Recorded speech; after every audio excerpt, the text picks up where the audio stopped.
lo malo que tiene esto de que no pueda hacerlo directamente, no pueda utilizar para pasar diapositivas y utilizar la presentación de clase, es que tengo que compartir pantalla y eso me hace no ver el chat, pero bueno, cualquier cosa que surja, pues me lo comentáis a través del foro, cualquier cosa, ¿vale?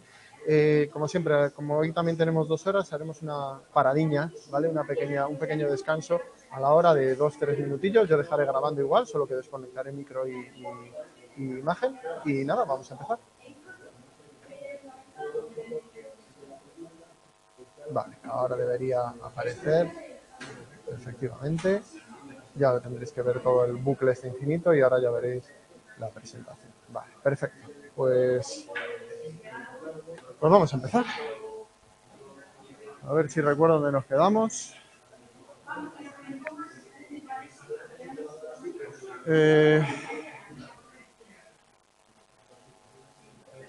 Bueno, chicos, aquí es donde nos quedamos. Vale, perfecto. Bueno, chicos, empezamos. Antes de continuar con el capítulo 3, ¿dudas, cuestiones sobre lo que ya hemos visto, sobre cualquier otra cuestión que se haya surgido, dudas que se hayan surgido durante la última semana, algo? ¿Nada? Están subidas a diapositivas, ¿verdad? Están subidas, sí. Están en... mira, lo repito, bueno, como me están escuchando, así lo voy repitiendo cada cierto tiempo por si alguno que se haya despistado con el lugar. Están en el foro de la tutoría, hay un grupo de foro de la tutoría de Coslada. Lleva mi nombre, el grupo de tutoría, Antonio Prieto Lara, me parece que se llama. Bueno, pues dentro de eso hay varios hilos creados. En el hilo que pone, si no recuerdo mal, presentaciones o clases y materiales, ¿vale? Dentro voy subiendo cada semana un mensaje en el hilo con un enlace y el enlace contiene pues, la clase, ¿vale? Y dentro puedes entrar, va directamente a Canal UNED o bueno, al repositorio de la UNED y ahí dentro está la clase. En la parte izquierda están los documentos asociados. En la parte de documentos asociados podéis descargar las presentaciones. Eso es, ¿vale? Y dentro de eso podéis descargar la presentación y podéis descargar también el audio. Creo que se puede descargar el vídeo y también el audio. Creo que las dos cosas, ¿no? Audio y vídeo. Normalmente lo pongo... Claro, eso es. Claro, yo siempre pongo que se baje también el vídeo porque, claro, como todo el mundo puede ir con el móvil, pues también puede ir bien. Y si no, simplemente con un MP3, aunque no puedas ver el vídeo, también lo puedes ver. Bueno, eso ya son política de empresa, así que ya sabes que ahí, donde hay patrón... En esta asignatura no hay PECs, en esta asignatura lo que hay son prácticas, pero las prácticas no son presenciales ni hay que entregar nada. En esta asignatura lo que tienes son 2 prácticas que van asociadas al libro, de hecho en el libro original o en la contraportada del libro original hay un código para meterse online y hacerlas. Se evalúan a través del examen, ¿vale? A través de preguntas en el examen.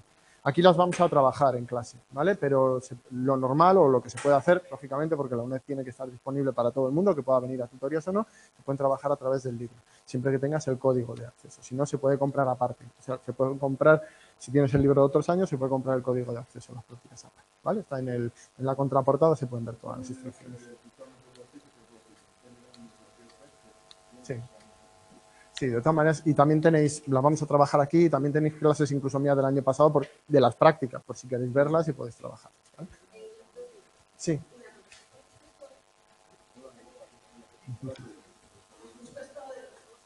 Sí.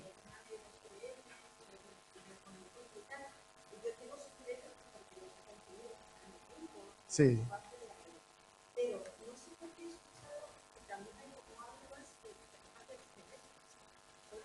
A ver, yo no os puedo dar mucha información de los PDFs porque no son oficiales. Entonces, claro, eso es algo que se ha generado aparte te refieres a las prácticas, ¿no? O sea, claro. Sí, a ver, el PDFs en lo que es la práctica no hay. Lo que hay, tú cuando te metes en la práctica son una serie bueno, pues un programa en el que vas haciendo una serie de tareas. Eso, si coges pantallazos, lo puedes transformar a un PDF. Lo que hay también es algunos vídeos explicativos y todo eso que son más difíciles, lógicamente, y no sé si estarán circulando por ahí.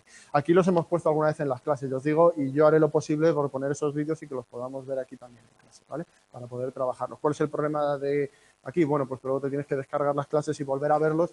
Y el otro problema que tiene, que eso ya podemos hacer poco, es que hay ciertas tareas en en las prácticas que tú haces a mano, es decir, vas calculando algunos valores, los vamos a ver aquí también, pero la idea es que lo hagáis vosotros. Si solamente lo veis, bueno, pues tenéis que conformaros con ver los resultados que pongo yo aquí o verlo en los vídeos, ¿vale? Esa es la única diferencia. Ya os digo que no es fundamental para poder resolver las preguntas, se puede entender perfectamente viendo los vídeos o simplemente, bueno, pues viendo cómo trabajamos aquí las prácticas incluso con la información que tengáis. Lo ideal es lo otro, pero luego a partir de ahí, pues como vais viendo, ¿vale? Claro, es una cosa, tendréis que tomar esa decisión vosotros. Yo os digo, voy a trabajar todo lo que pueda aquí en la clase para que veáis todo esto y para que tengáis disponibles esos materiales. Luego, a partir de ahí, si veis que necesitáis un apoyo más, pues siempre a posteriori o antes de los exámenes o 2 o 3 semanas antes podéis comprar el código si veis que lo necesitáis. Si veis que no necesitáis, que es suficiente con la explicación que tenéis aquí, con las clases, con todos los materiales, pues en ese caso sin problema, ¿vale? Porque lo importante es que podáis responder bien a las preguntas del examen. Sí. Estoy haciendo ya en los programas y todo, o sea que puedo un PDF que lógicamente tiene la opción, pinchas sobre donde quieres entrar, que automáticamente el navegador vuelta, no tienes que colgarlo. Y ahí hay todos los enlaces para ver todas las cosas que queráis ver de la Unión, de fuera de la Unión. En principio tendrá 15, 20, si alguno de vosotros tenéis un enlace que os parece estupendo para música cultura, me lo pasáis por privado si queréis y yo lo meto en ese PDF que es un PDF general. Vale, eso ya os organizáis, todos los contenidos os podéis organizar como vosotros queráis. Yo os dejo lo que sea. Sí. Eso, claro, eso yo ya... Ahí ya sabéis que en los foros que compartéis como alumnos y todo eso, los profesores no nos metemos y lo que sea... Sí, sí, claro, no, pero me refiero que ahí ya lo gestionáis vosotros y le dais la importancia... No, que me refiero que está bien, pero que en esa gestión ya pues tenéis que autogestionarlo vosotros. Eso es. Sí. Son los, si no recuerdo mal ahora, no, son los temas, el que está relacionado con el aprendizaje y con los aspectos cognitivos. Creo que son 6 y 8, si no recuerdo mal. Creo, es que no tengo ahora mismo los números en la cabeza, pero 9 de medidas, creo que es el 6 y el 8. ¿Sí?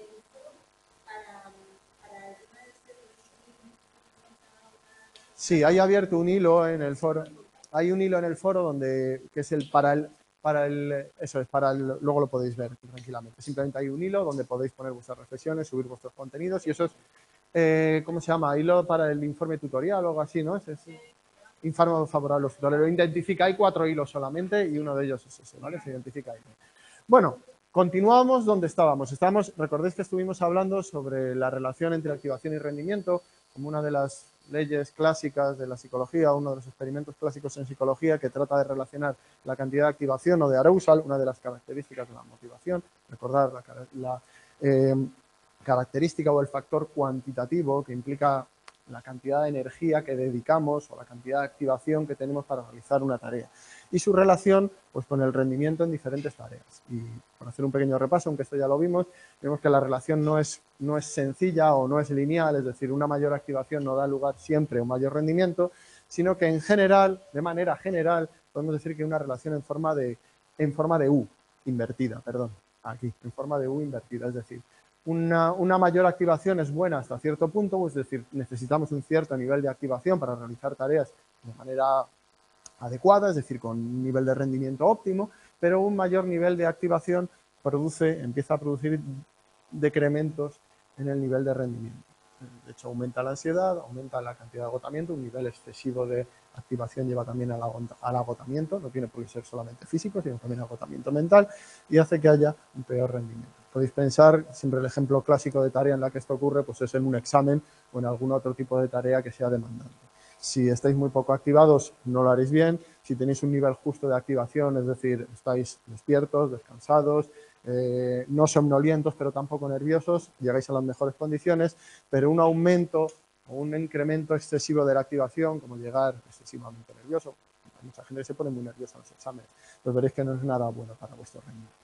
Vimos también que esto no era igual para todas las tareas, mientras que las tareas fáciles suelen tener sí que una relación lineal con el rendimiento, es decir, que a mayor activación, mejor rendimiento, o por lo menos un exceso de activación no afecta demasiado al rendimiento. Este exceso de activación afecta mucho más a las tareas difíciles. Cuando las tareas son difíciles, es mejor estar en unos niveles de activación medios, o dicho de otra manera, no estar demasiado nervioso, mantener la tranquilidad, que eso es muy bueno para el rendimiento, ¿vale? Tomarlo también como consejo, no solo como material de examen, que siempre viene bien recordarlo, sobre todo en este tipo de tareas que hacemos aquí, tareas académicas. Terminamos con el primero de los componentes del proceso motivacional y vamos con el segundo, el aspecto cualitativo. No solamente es necesario, no solamente podemos contar con un nivel de activación para realizar diferentes tareas, que nos lleva, es verdad, a una mayor capacidad para realizar diferentes conductas, pero además necesitamos dirigir nuestra conducta hacia algún lado, porque en general no tenemos una sola opción. Cuando nos enfrentamos al mundo, es decir, cuando actuamos sobre el mundo, que básicamente es lo que hacemos todos los seres vivos del planeta, solemos tener diferentes opciones de actuación. También porque hay diferentes necesidades que satisfacer. Cuando un animal está en medio de la selva, pues tiene varias cosas que hacer. Seguramente necesite comida, pero también en algún momento necesitará descanso. Otras veces necesitará buscar ejemplares del sexo opuesto para intentar conseguir descendencia. Es decir, tiene varias opciones de actuación. ¿Cuál va a elegir? Pues de eso depende la dirección de la conducta. Y elegir bien dependerá de una serie de factores que afectan o que tienen que ver con la calidad de la posible recompensa y también con el estado de necesidad del individuo. Pues eso es exactamente lo que vamos a ver aquí.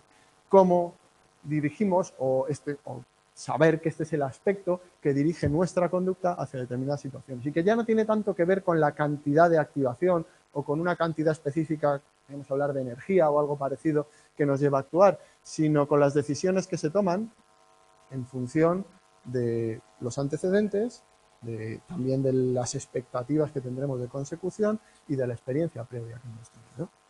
Así que, en este caso, la dirección, ojo, una cosa es que sea una cuestión de decisión y que no sea un aspecto cuantitativo, y otra cosa es que no tenga que ver con la herencia. Esto también abarca objetivos determinados genéticamente y objetivos aprendidos. Es decir, hay cosas o hay decisiones que tomar sobre la conducta que implican cuestiones genéticas, por ejemplo, reproducirse, por ejemplo, comer, por ejemplo, beber, por ejemplo, dormir o descansar, y cuestiones o objetivos, sobre todo en las especies con una mayor complejidad de su sistema nervioso, que también implican metas o objetivos aprendidos. Cuanto más complejo es el organismo, más peso tiene la parte aprendida sobre la parte genética. Como siempre intento poner ejemplos que sean extremos, porque en esos extremos se ve muy bien la diferencia entre ambas cuestiones. Si pensáis en una ameba o en una bacteria, pues difícilmente podemos hablar de un aprendizaje real, o por lo menos en el sentido que entendemos como aprendizaje. Sí que hay cambios en la conducta, pero son bastante estereotipados. Si hablamos de una especie con un sistema nervioso mucho más complejo, como por ejemplo los primates, como por ejemplo los humanos, como por ejemplo los delfines, o incluso otros mamíferos como los perros, los gatos, pues veréis que el aprendizaje juega un papel muy importante a la hora de elegir entre determinadas conductas. Cuando hablamos de aprendizaje, hablamos de aprender o de actuar en función de las consecuencias que tuvo esa conducta, o en función de la asociación que existe entre diferentes estímulos y de las relaciones causales entre diferentes estímulos en el entorno. Bueno, por ejemplo, hay una motivación muy grande de los seres humanos, lo habréis podido sentir en vuestras propias carnes, para el consumo de dulces y grasas. ¿Os habéis fijado que nos encanta casi todo lo que nos gusta, casi todo lo que está rico en este planeta es muy dulce y tiene mucha grasa? La cuestión es por qué eso es rico, o lo que nosotros entendemos por rico. O sea, ¿por qué cuando tomamos eso nos sabe rico? ¿Tenéis alguna idea? ¿Por qué no sabe rico? ¿Por qué no nos sabe rico? Bueno, hay gente que le gusta mucho el brócoli o le gustan mucho otras cosas, pero en general ese tipo de sabores suelen ser menos apetecibles, les suelen gustar a menos gente y además cuando los consumes en menos cantidad. Sin embargo, algo que tiene mucho dulce y mucha grasa se suele consumir de manera mucho más compulsiva y en mayor cantidad. ¿Por qué? O sea, rico o no rico es una categoría que o bien hemos aprendido o bien nos viene por una especie de predisposición genética. ¿Pero por qué? No es por los componentes, es específicamente lo dulce y las grasas, ¿vale? todo lo que lleve, sea natural. No estoy hablando de alimentos procesados, estoy hablando de alimentos ricos en grasas y ricos en dulces. Las frutas y la carne de cerdo cruda también cuentan, ¿vale? Y no penséis solo en humanos, también en animales, aunque en humanos es donde surge el problema, ¿vale? Ya os doy una pista.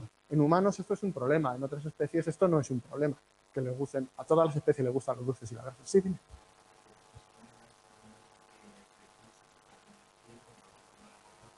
Eso es. O para mantenerse vivo, si quieres. Claro, la cuestión es que lo dulce, los alimentos dulces y los alimentos muy grasos, es decir, los sabores asociados a los alimentos dulces y grasos, son sabores asociados a una gran cantidad de calorías y de nutrientes. En general, durante todo el proceso evolutivo, tanto del hombre como de otros animales, a lo largo de millones de años, el alimento no era una cosa que sobraba. De hecho, es una excepción. En algunos lugares del mundo, tampoco penséis que el alimento sobra ahora en general. En algunos lugares del mundo, que somos muy privilegiados, pues el alimento nos sobra y podemos consumir lo que nos dé la gana, más que de sobra. De hecho, los problemas de pobreza en Occidente están más relacionados con el sobrepeso que con la subalimentación o con la falta de alimentación, porque es casi más barato comer mal y comer con muchas calorías que comer bien. Bueno, pero eso es una cosa que no ocurría hasta hace muy poquito tiempo y que solo ocurre en momentos determinados y en momentos temporales, digo, de nuestra sociedad determinados y en lugares determinados. Para lo que estamos diseñados los seres vivos, los mamíferos en particular, es para intentar comer todo lo que podamos cuando hay comida disponible. Así que cuando ves algún alimento que tiene características o las características de tener una gran cantidad de nutrientes, la primera o la predisposición genética, mejor dicho, ¿cuál es? Pues comer todo lo que puedas, porque a lo mejor no vuelves a comer hasta dentro de un mes, o de 2 meses, o de 15 días. Así que cada vez que ves alimento, comes todo lo que puedas. Y tu sistema ya se encarga de transformarlo en depósito graso para tener reservas para tirar el tiempo que puedas. Eso está muy bien cuando casi no hay disponibilidad de alimentos, pero cuando tienes disponibilidad continua, ¿qué provoca? Pues que ese gusto por esos alimentos provoque que los tengas, si los tienes muy disponibles, que comas más de lo necesario y eso provoca uno de los grandes problemas de las sociedades occidentales, que es pues, el sobrepeso. Está detrás pues, de gran cantidad de patologías y de muchas situaciones de enfermedad o de enfermedad crónica y de mucho gasto sanitario en el mundo occidental en particular. Bueno, pues eso es una predisposición genética, una predisposición que nos permite sobrevivir en los ambientes para lo que estaba creado. Sí. Bueno, buena será, seguro. Esas son las mejores luego. A ver, mi gato tiene una obsesión con el chocolate increíble. Sí. No le damos, pero mi madre y yo somos muy gulosas y siempre que comemos nos acerca, incluso hace por meter su boca en la mía. Entonces, a mí me gustaría saber eso por qué pasa. Para ellos es malo, ¿verdad? Sí, pero de nuevo, todos los alimentos que pueden ser calóricos tienen una predisposición genética para querer, todos los animales tienen una predisposición genética para consumir alimentos que son ricos en nutrientes. Todos. Pero eso lo sabemos nosotros porque hemos desarrollado una cultura que a través de la investigación científica sabemos cómo funcionan los sistemas digestivos, pero el gato no tiene ni idea. De momento le huele bien, parece que sabe bien, pues para adentro. Igual que si estuviese envenenado, si le envenenan la comida suya, el gato no se va a enterar. Se lo va a comer porque está rica, luego pues se muere. Luego vamos a ver algo sobre estas cosas, sobre los sabores. Por cierto, porque ahora viene la pregunta inversa, y ya la adelanto, aunque la podríamos ver en otro momento, pero ya la adelanto también. ¿Por qué nos causa cierta repulsión los sabores amargos y ácidos? O sea, es verdad que nos acostumbramos. No estoy hablando de aprendizaje, de que poco a poco te acostumbres. Pero en general, si tú, tomarlo como algo que suele ocurrir en la mayoría de las ocasiones, ¿vale? Si tú le das a un niño algo dulce, suele aceptarlo bastante bien. Pero si le das algo amargo o muy ácido, suele rechazarlo de primeras. Luego a lo mejor se acostumbra. Sí. Eso es. Eso es. Los ácidos, en general, se asocian el sabor ácido a alimentos que están en descomposición. Cuando los azúcares se descomponen, empiezan a coger un sabor ácido, o rancio, como las grasas. ¿Y los amargos? Venenos. La mayoría de los venenos de la naturaleza son alcaloides que tienen sabor amargo.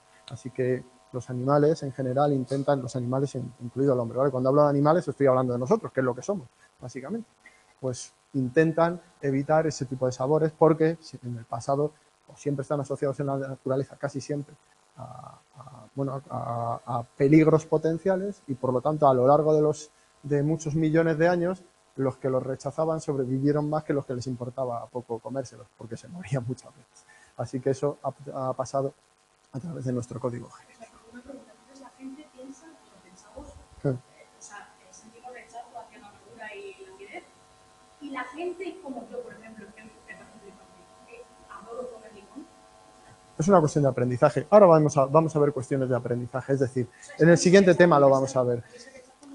Porque los gustos también son aprendidos. Una cosa es la predisposición genética y otra cosa es el aprendizaje del gusto para ciertos alimentos, igual que se aprende a tener gusto por otras cosas. Por ejemplo, no es que tú aprendas voluntariamente, sino que a través de un proceso de asociación y aprendizaje, por ejemplo, el alcohol. ¿Por qué consumimos alcohol? ¿De verdad creéis que el alcohol está rico? Asqueroso, o sea, incluso la cerveza, a mí me encanta la cerveza, pero la cerveza es amarga. Y si tú, vamos, a mí me vas a elegir por sabor entre un whisky y una Coca-Cola, claramente está más rica la Coca-Cola que es dulce, o una Fanta, o lo que sea. ¿Por qué? Pues porque a través de un proceso de asociación o de condicionamiento, en este caso operante, ¿a qué asocias el alcohol? ¿Y a qué más? ¿Qué hace el alcohol? Os estáis olvidando lo más importante. El alcohol emborracha. ¿Vale? Y cuando el alcohol empieza a hacer efecto, es un efecto agradable. Y a que lo asocias al alcohol. Por tanto, se asocia a algo positivo. Aparte de todas esas cosas que también son positivas. Os ha pasado también, vamos con otro ejemplo, luego lo quitamos del tema siguiente, que vamos a hablar exactamente de esto, ¿vale? Pero lo quitamos luego del tema siguiente. ¿Os ha pasado alguna vez? Seguro que os ha pasado. A mí ya hace muchos años, por desgracia, pero no, también me ha pasado. No soy por desgracia, por suerte. Cuando uno sale por ahí y bebe mucho alcohol y ese alcohol le sienta mal, ¿no os ha ocurrido alguna vez, y vomitas, por ejemplo, terminas vomitando, que es una sensación muy desagradable? ¿No os ha pasado que ese alcohol particular luego generéis una aversión muy fuerte? O vais a un restaurante, tomáis una comida determinada, está en mal estado, sienta mal y durante mucho tiempo no queréis comerla? Es un aprendizaje asociativo, luego lo vamos a ver, es el efecto García, ¿vale? Se llama García porque el señor que lo descubre se llama John García. No es español, es estadounidense, pero se llama John García. Luego lo veremos, ¿vale? Para que veáis que sí, claro que hay posibilidad de aprender y de hecho gran parte de nuestros gustos en cuanto a la comida y en cuanto a la bebida también son aprendidos.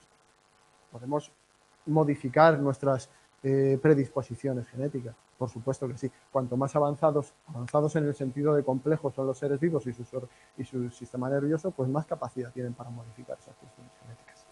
Una cuestión de adaptabilidad y de flexibilidad en la conducta. Bueno, ¿qué dos cosas influyen en la manera en que decidimos la manera en que vamos a actuar? Es decir, que decidimos la dirección de nuestra conducta, en que tomamos decisiones sobre cómo vamos a actuar. Pues por un lado, la expectativa de conseguir ese objetivo. Es decir, cómo de probable, cómo de cercano, cómo de plausible es que podamos conseguir ese objetivo que pretendemos. Y por otro lado, el grado de atractivo en relación a otros objetivos. Pensar en cuando tenéis que tomar una decisión sobre qué hacer. ¿En qué cosas pensamos? Pues en primer lugar lo que pensamos es, ¿puedo conseguirlo? ¿Qué hago? ¿Me voy a dar una vuelta con los amigos o voy a intentar escalar el Everest? Ejemplos muy extremos, ¿vale? A lo mejor escalar el Everest y ver el mundo desde su cima más alta es para ti la mayor ilusión de tu vida. Es decir, el grado de atractivo en relación a irte a tomar otra cerveza más al mismo bar de siempre con tus amigos, pues a lo mejor es muy alto. Pero ¿qué pasa con la expectativa de consecución? Pues seguramente llegas a las 8 de la tarde en tu casa, no voy a llegar yo a escalar el Everest ya para esta tarde. Así que como la expectativa de consecución es muy baja, el grado de atractivo pierde su importancia. No es que pierda su importancia, sino que ponderamos ambas cualidades. Si tenemos un gran atractivo por esa tarea, pero la expectativa de consecución es muy baja, el grado final de motivación por esa conducta será bajo. Si tenemos un grado atractivo algo menor, pero todavía suficiente, como es pues, una cuestión social, de ir con los amigos, y la expectativa de consecución es muy sencilla, porque te lían enseguida y porque tienes el bar abajo, pues seguramente lo que decidamos al final sea esto. Es decir, sería algo así como, lo vamos a ver también más adelante, en algunos de estos modelos, hay una ponderación entre las dos características y las diferentes opciones. Y la que obtiene en general un mayor valor combinando a dos factores es la que al final se lleva a cabo. ¿Vale? Eso sería básicamente el proceso interno que ocurre cuando tomamos decisiones, en este caso conscientes. Aquí tenéis un ejemplo con un niño pequeño que está decidiendo cuál será su profesión de mayor. Por supuesto, la decisión, que aquí parece sencillísima, a lo largo de nuestras vidas, pues ocurren muchas cosas que hacen que las cosas sean muy complejas y que tengan una gran cantidad de factores que afectan a este tipo de decisiones. Pero básicamente lo que hacemos es una secuencia constante de decisiones pequeñas que nos van llevando hacia los objetivos o metas que queremos conseguir. ¿Vas a preguntarlo? Vamos con los determinantes. ¿Qué determina nuestra motivación? ¿Qué determina que realicemos una conducta concreta? Ahora hemos visto los dos factores diferentes que influyen en cómo vamos a actuar, en el proceso motivacional. Pero también hay determinantes, es decir, elementos previos que determinan o que van a iniciar una conducta o que pueden determinar por qué se inicia una conducta. Y vamos a ver dos tipos, los determinantes internos y los determinantes externos, que casi se explica solo, ¿no? Los determinantes internos son aquellos que provienen de dentro del organismo, no son estímulos del contexto, no son estímulos externos. Los determinantes externos son antecedentes o estímulos que vienen de nuestro contexto, de nuestro exterior. La diferencia es básicamente la línea de la piel, lo que está dentro y lo que está fuera. Lo que está fuera es contexto, lo que está dentro pues es o predisposición o diferencias individuales o aprendizaje. Bueno, aprendizaje lo vamos a ver como algo externo, pero cuestión de procesamiento de información, mejor dicho, ¿vale? Bueno, lo primero es la herencia. Lógicamente, una de las cosas que determina cómo nos comportamos y por qué estamos motivados a actuar de una determinada manera y por qué actuamos de una determinada manera es nuestra herencia genética, sin más. Tenemos una gran cantidad de genes que codifican nuestra estructura corporal y también una gran cantidad de predisposiciones a actuar de una determinada manera. Yo estoy seguro de que ninguno de vosotros ha aprendido o no recuerda que haya aprendido a cómo tiene que comer, a cómo tiene que mantenerse caliente, a cómo tiene que beber. Esas son cosas que vienen solas, ¿no? Si, de hecho, un niño pequeño, recién nacido, si tiene hambre llora para pedir comida y si le pones comida en la boca, en este caso el pecho de la madre, o biberón, sabe automáticamente cómo alimentarse. Es decir, la herencia determina cómo se va a llevar a cabo esa tarea. Y de hecho, para lo que a nosotros nos importa, determina la búsqueda de esa conducta o la motivación por realizar esa conducta. En cuanto el niño pequeño tiene hambre, un niño pequeño utiliza todas sus herramientas, las pocas que tiene en ese momento, lógicamente, para buscar comida. Básicamente llorar y llamar a los padres. Es una llamada para que los padres le alimenten. De hecho, habéis visto que también los padres tienen una cierta predisposición genética a saber que cuando el niño llora, pues lo primero que buscas es sus necesidades esenciales. Comida, que tiene sueño, que tiene sed, es decir, buscas que puede ser aquello esencial que pueda estar buscando. Una predisposición genética. Hay dos enfoques diferentes sobre cómo funciona esta predisposición genética. Dos enfoques diferentes que, si os fijáis bien, se refieren a exactamente lo mismo.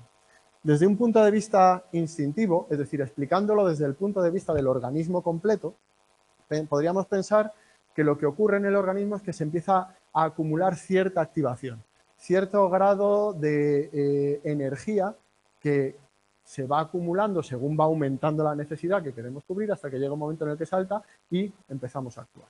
Por ejemplo, podréis pensar en el instinto de caza de los animales. Pues si van teniendo hambre, se va acumulando esa tensión. Esa es la explicación que daban desde el enfoque instintivo. Hasta que al final se ejecuta la conducta. Podéis ver aquí a un gato cazando un ratón. Pues sería un ejemplo de conducta instintiva, de conducta determinada por la herencia.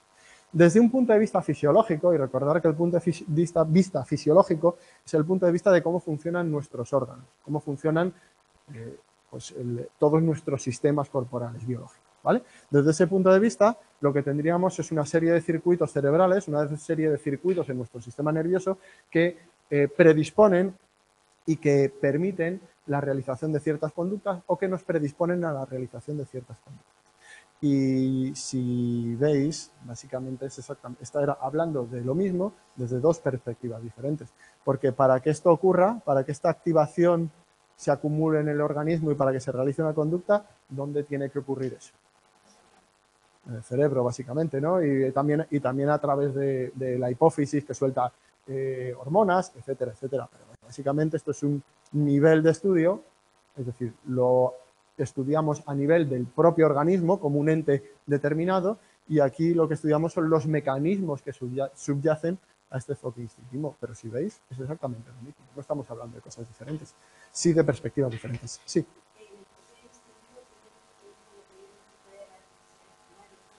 Eso es. Sí. Claro, lo que hablaba desde el enfoque instintivista, desde el enfoque instintivo en la psicología, siempre se hablaba de instinto como una predisposición genética para realizar ciertas conductas. Las conductas son instintivas si se realizan porque existe una predisposición, no un aprendizaje. Hay una predisposición para, por ejemplo, para comer, para dormir, etcétera, etcétera. Tienen mucho que ver con las necesidades básicas y biológicas de los organismos. Además, ya os dije en ese capítulo que es que al final, cuando uno trata de explicar toda la conducta desde el punto de vista instintivo, lo que ocurre es que transforma todo en instintos. El instinto de ir al Corte Inglés a comprar en rebajas, eso no es un instinto, eso es aprendido. Claro, uno puede pensar, sí, pero hay una predisposición con un circuito cerebral que predispone a que ciertos reforzadores, eso, sí, efectivamente, una predisposición general para el aprendizaje, pero no se puede transformar todo en instinto, ¿vale? Pero desde el punto de vista de la herencia, es decir, de lo que recibimos de nuestros antecesores a través del ADN, gran parte de las conductas pues sí que son instintivas. Lo que pasa es que hay que delimitar muy bien qué es un instinto y qué no.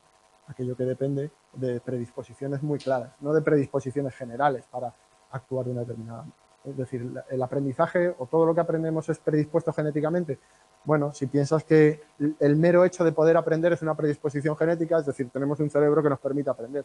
Sí, pero hay muchos más determinantes del contexto que de la herencia. Bueno, más determinantes internos. La homeostasis, que tiene mucho que ver también con lo anterior que hemos visto, con la herencia.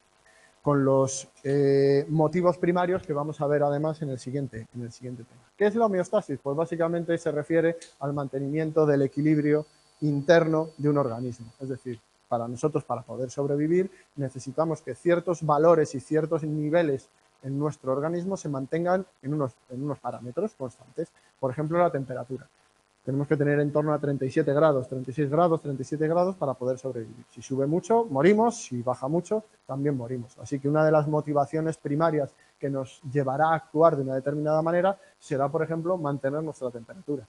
Cosa que ahora que no ponen la calefacción casi, pues hacemos todavía más. En cuanto uno tiene frío, se abriga, se acurruca, se va a sitios con más sol. Eso es una motivación, una predisposición debido a nuestra herencia, es decir, que es una predisposición que tiene que ver con nuestra supervivencia, para mantener la homeostasis en un rasgo determinado, que en este caso sería la temperatura. Pero lo mismo ocurre con el hambre. Si nosotros tenemos que mantener un nivel de nutrientes en nuestro organismo, si ese nivel se desajusta o faltan nutrientes, ¿qué hacemos? Buscar comida o buscar bebida. También pasa con el agua mucho más rápido, lógicamente, porque nos deshidratamos antes.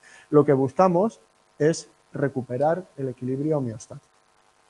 Lógicamente, como esto tiene que ver con la supervivencia, pues también tiene que ver mucho con la herencia, porque todas aquellas cosas que tienen que ver con la manera en que los seres vivos sobreviven en el entorno y se mantienen vivos y se reproducen, pues también tiene mucho que ver con el mantenimiento del equilibrio, que es de lo que depende en última instancia nuestra supervivencia. También más determinantes internos, para que veáis que no todo es una cuestión biológica o de herencia o de predisposición genética.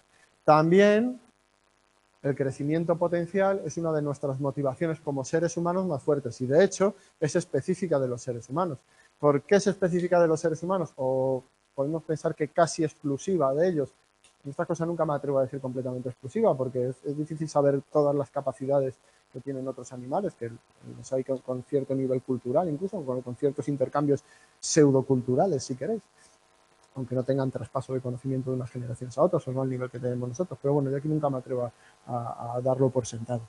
Pero podéis ver que gracias a la creación de un contexto cultural que se pasa de generación en generación y que además nos lleva a vivir en sociedades regladas que tienen unos objetivos determinados o en los que además hay diferentes escalas sociales y en los que puedes conseguir ciertos objetivos, pues nos lleva también a querer conseguir nuestras máximas potencialidades o, también visto desde otro punto de vista, llegar a lo máximo que podamos dentro de nuestra propia sociedad o nuestra máxima capacidad, incluso las máximas riquezas. Es lo que denominaríamos crecimiento potencial, llevar nuestras capacidades al máximo. ¿Quiere decir que esto no tenga ninguna base hereditaria biológica? Pues no, claro que lo tiene, porque el hecho de que como seres humanos, y ya desde muy pequeños, nos sintamos muy motivados, perdona por utilizar la palabra que quiero explicar, pero en este caso viene muy bien, muy motivados por el descubrimiento, o que tengamos una curiosidad innata. La mayoría de los seres humanos y de los animales tienen cierta curiosidad innata e intentan aprender y mejorar y descubrir su entorno. Podéis verlo también en los niños. Habéis visto cómo los niños son muy curiosos desde muy pequeños y intentan buscar, cuando tienen lenguaje, el porqué de las cosas, no paran de preguntar. Y antes de eso, explorar el entorno, conocer más. Bueno, pues podría tomarse como una especie de predisposición al crecimiento potencial o a mejorar o a alcanzar las máximas posibilidades conductuales o las máximas posibilidades de rendimiento que tiene un ser humano. Pues eso es otra de las cosas que también nos motiva y que tiene mucho más que ver con el aprendizaje, aunque tengamos cierta predisposición, que lo que hemos visto antes. Más, los procesos cognitivos, lógicamente. Por cierto, esto también son procesos cognitivos, ¿vale? Para que veáis que todo en el fondo está relacionado y aunque se vean como cosas diferentes, unas dependen de otras y al final todo depende en última instancia de una cosa que es nuestro sistema nervioso y cómo procesamos la información que llega del entorno, cómo la recibimos, cómo la procesamos y cómo emitimos conducta. En este caso, la manera en que procesamos la información, con las diferencias individuales de cada uno de nosotros, porque no todo el mundo procesa la información de la misma manera, cada uno con sus circunstancias de aprendizaje, con sus circunstancias biológicas también, con sus contextos, evalúa los estímulos que llegan del entorno y las situaciones que llegan de fuera de una manera diferente. La manera en que evaluamos esas situaciones hace que actuemos de una manera o de otra. Podéis pensar en cómo reacciona la gente ante las mismas situaciones, ante los mismos estímulos. Si recibís una mala noticia o recibís una muy buena noticia o tenéis que enfrentaros, por ejemplo, como aquí, a algún examen, veréis como la forma en que se evalúa ese estímulo, la forma en que se evalúa esa situación y la forma en que se contesta esa situación o se actúa en esa situación es muy diferente entre personas. ¿De qué depende? Pues en gran medida también de cómo es esa persona, de su personalidad, de sus rasgos y de la forma en que procesa la información. También lo veremos un poquito más adelante cuando vayamos analizando las relaciones de la motivación con los procesos cognitivos y también los diferentes motivos. Los motivos innatos, que vamos a ver en el tema 4, y los motivos secundarios que veremos en el tema 5. Vamos con los externos. Sí, dime. Un dilema estaría metido. Los dilemas son una otra manera de llamar a la toma de decisiones. Y una toma de decisiones, en esencia, es procesamiento de la información. Es tener varias opciones de respuesta, es decir, diferentes direcciones posibles para la conducta y sopesar o evaluar cada una de esas decisiones para tomar la dirección correcta. O cada una de esas... Eso es parte de la toma de decisiones, es decir, los determinantes culturales también son parte de la toma de decisiones, también son parte del valor de una meta. Luego lo vamos a ver en algunos de los procesos motivacionales que tenéis en el libro, los vamos a ver al final del capítulo, y veréis cómo las normas sociales también son parte de cómo se lleva a cabo el proceso motivacional y cómo se toma la decisión de actuar en una dirección u otra, es decir, del valor del objetivo y también de la expectativa de consecución. A lo mejor alguien te cae muy mal y dices, pues este tío me tiro por un barranco y fuera, ya me quito el problema. Pero sabes perfectamente que primero tendrás una norma personal que te lo impide, la mayoría las tenemos, y si no es así, incluso hay una norma social que sabes, pues que si hago esto voy a tener una consecuencia muy grave, a lo mejor no puedo volver a hacer lo que yo quiera en 20 años porque me meten en la cárcel. Así que a lo mejor decides no hacerlo, aunque el valor que tenga para ti esa alternativa sea muy alto porque odias a esa persona.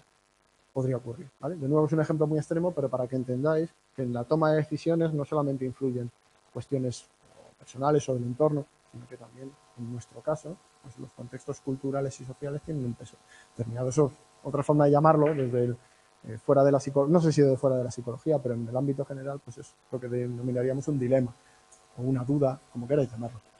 Perdón, me paso. El aprendizaje.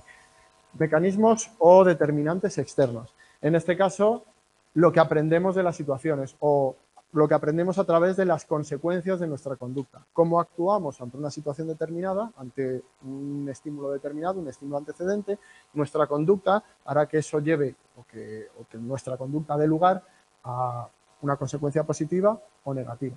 Dependiendo de las consecuencias de nuestra conducta, modificaremos nuestra conducta en el futuro. Es decir, que la conducta futura, la probabilidad de una conducta depende de las consecuencias de esa conducta en el pasado. O dicho de otra manera, si recibís premios por realizar una conducta, la vais a repetir en el futuro. Si recibís un castigo o algo desagradable por realizar una conducta, la vais a dejar de hacer. Es decir, la motivación por realizar una conducta determinada también va a depender de las consecuencias de esa conducta.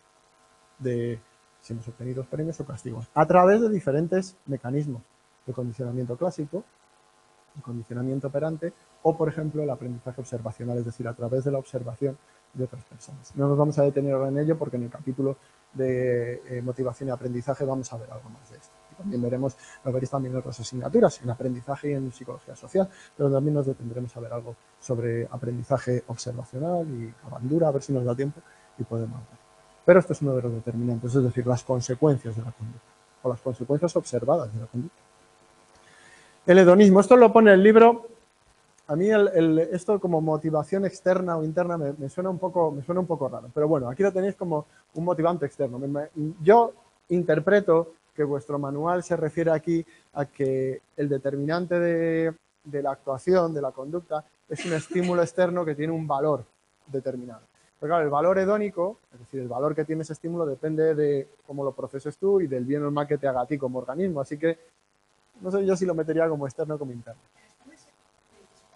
Sí, podría decirse que sí, pero desde un punto de vista filosófico, desde el punto de vista más mundano de lo que nos motiva a actuar, básicamente lo que quiere decir es que nos movemos hacia aquellos objetos, personas o cualquier elemento del entorno o estímulo que nos genere placer y evitamos todo aquello que nos busque dolor. Y si os fijáis, en el fondo, estamos hablando de aprendizaje, de orientarnos hacia aquello que es agradable o que nos proporciona un premio determinado o una ventaja determinada o bueno, lo que queráis. Pero básicamente es exactamente lo mismo. Es un poco, bueno, etéreo este principio, pero vuestro libro lo pone como determinante externo, así que si os lo preguntan en el examen, esto es un determinante externo, ¿vale? Eso es muy importante. Más cosas. La interacción social, nuestro comportamiento en grupos y el hecho de estar, como animales sociales que somos, en presencia constantemente de otras personas y de otros grupos de personas, también determina la manera en que actuamos. Cómo estamos motivados para actuar de una determinada manera y cuál es la dirección que toma nuestra conducta. De hecho, podréis ver que nuestro comportamiento no suele ser el mismo. Esto no es nada malo, a veces nos resistimos un poco a aceptar esto, el hecho de que cuando estamos en compañía de otras personas nos comportamos de manera diferente a cuando estamos solos. No es nada malo, eso no quiere decir que no tengamos ningún tipo de personalidad o que nos dejemos llevar o que seamos personas débiles, no, es lo normal. Cuando estamos con un grupo de personas o estamos en una situación determinada, adaptamos nuestro comportamiento a lo que es adecuado en esa situación. ¿Por qué? Porque de nuevo buscamos premios y evitamos castigos.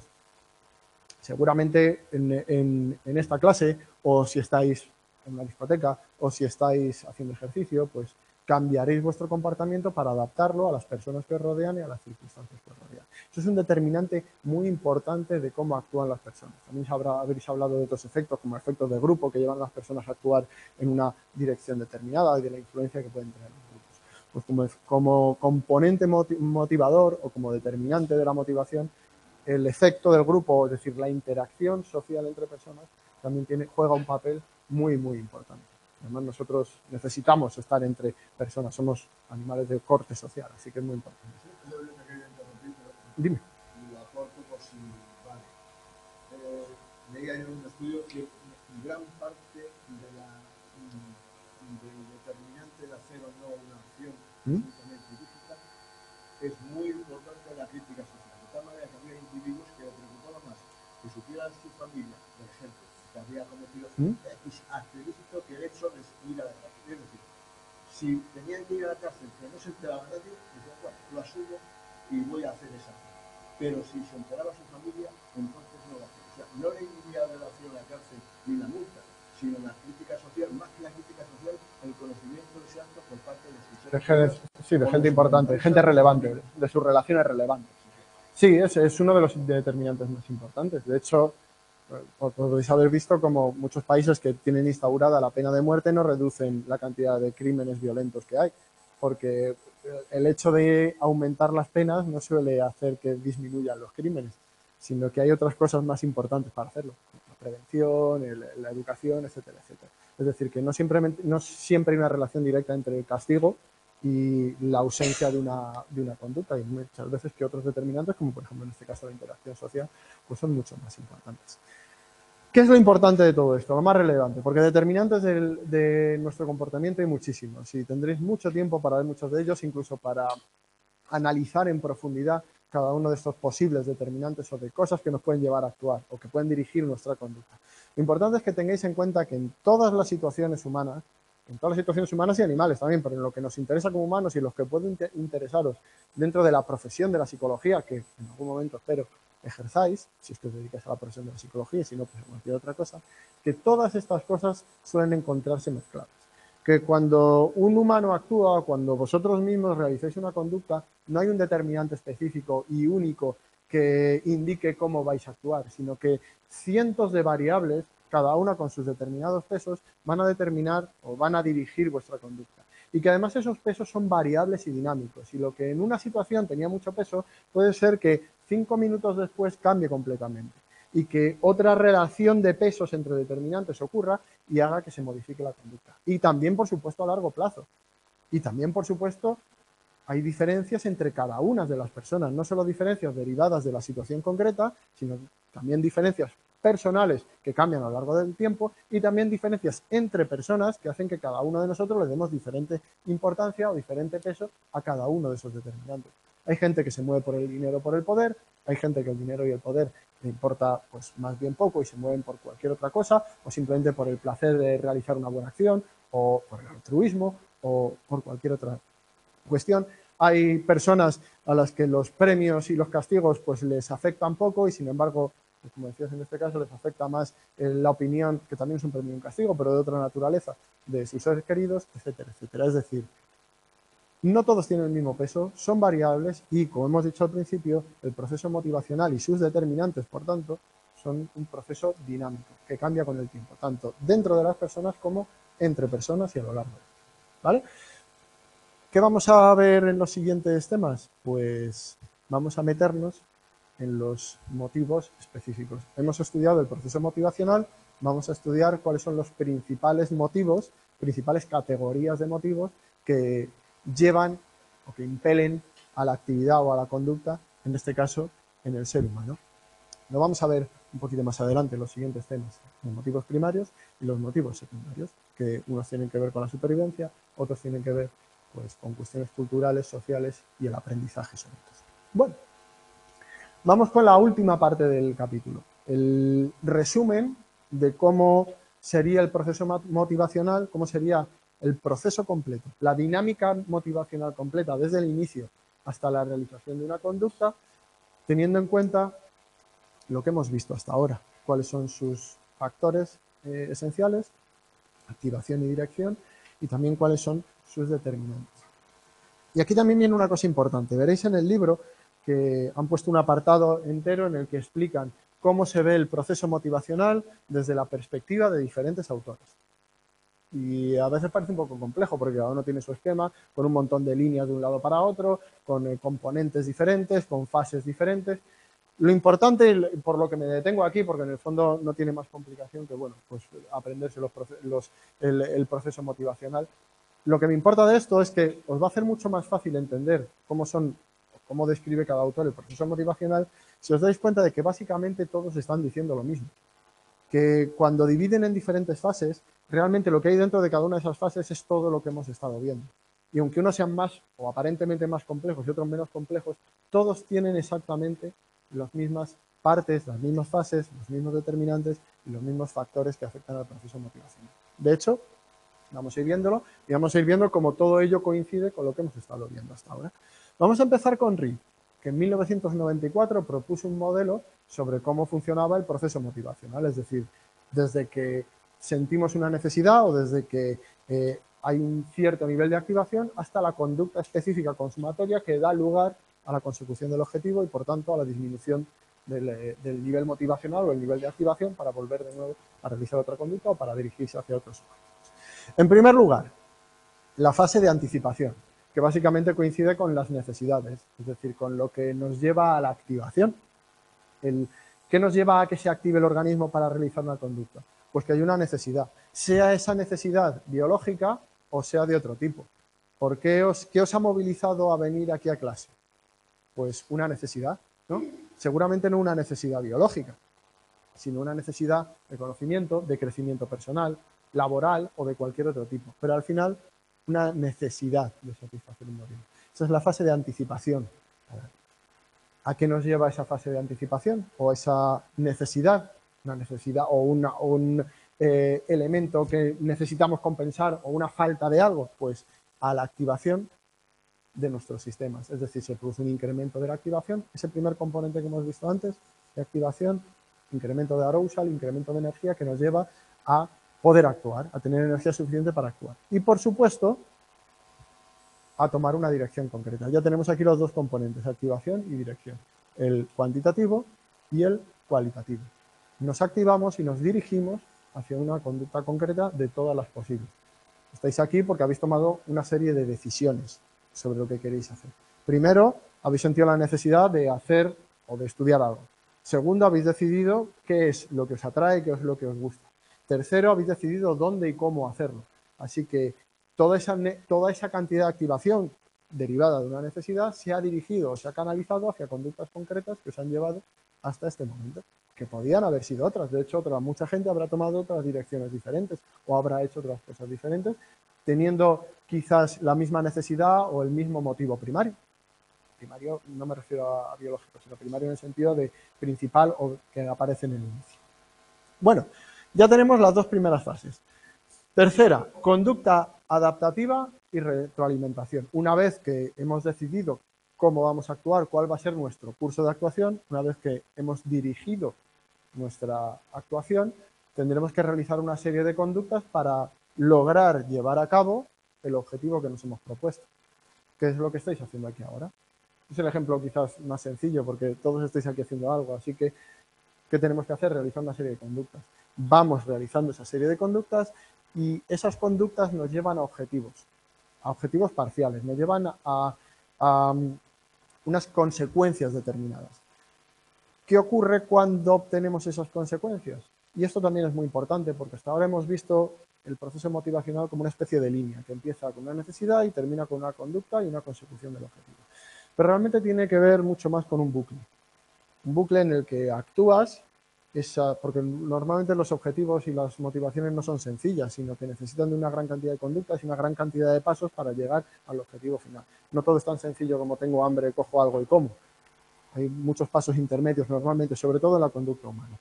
Cuando realizo una actividad o realizo una conducta y obtengo una consecuencia determinada, no solamente obtengo o no obtengo el objetivo, sino que hay un proceso de retroalimentación, es decir, de evaluar el éxito que he tenido a través de esa conducta y de cómo he realizado yo esa conducta, de cómo he intentado conseguir el objetivo.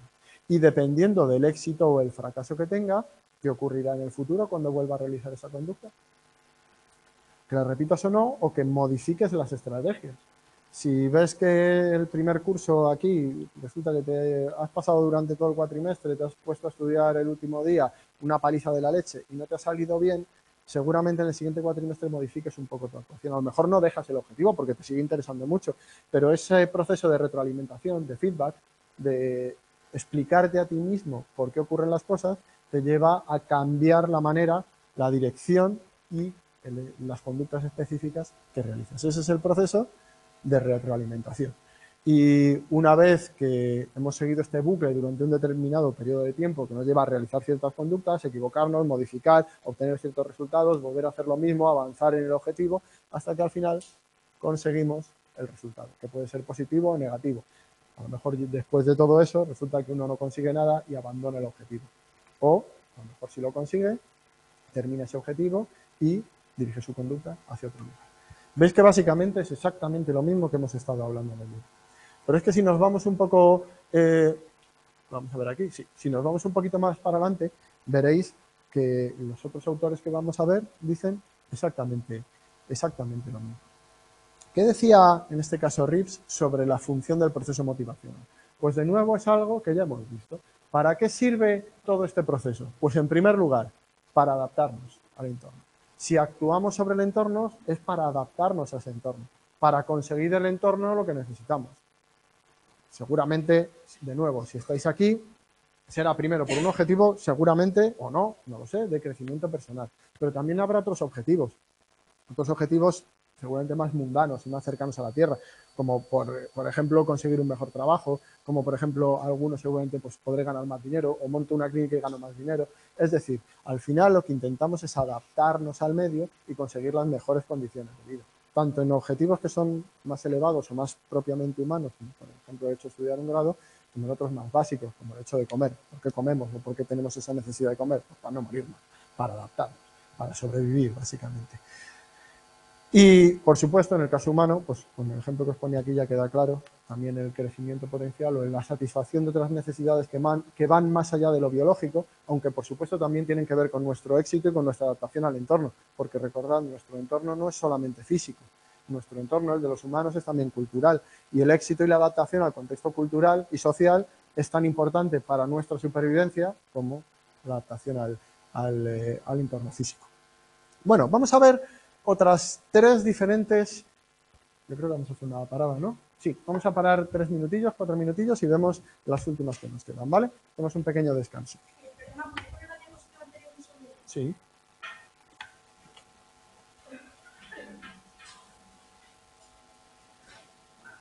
A ver. Chicos, paramos un segundito, ¿vale? 3 minutos y seguimos. Voy a dejar de compartir pantalla y paro.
Sí, ya funciona.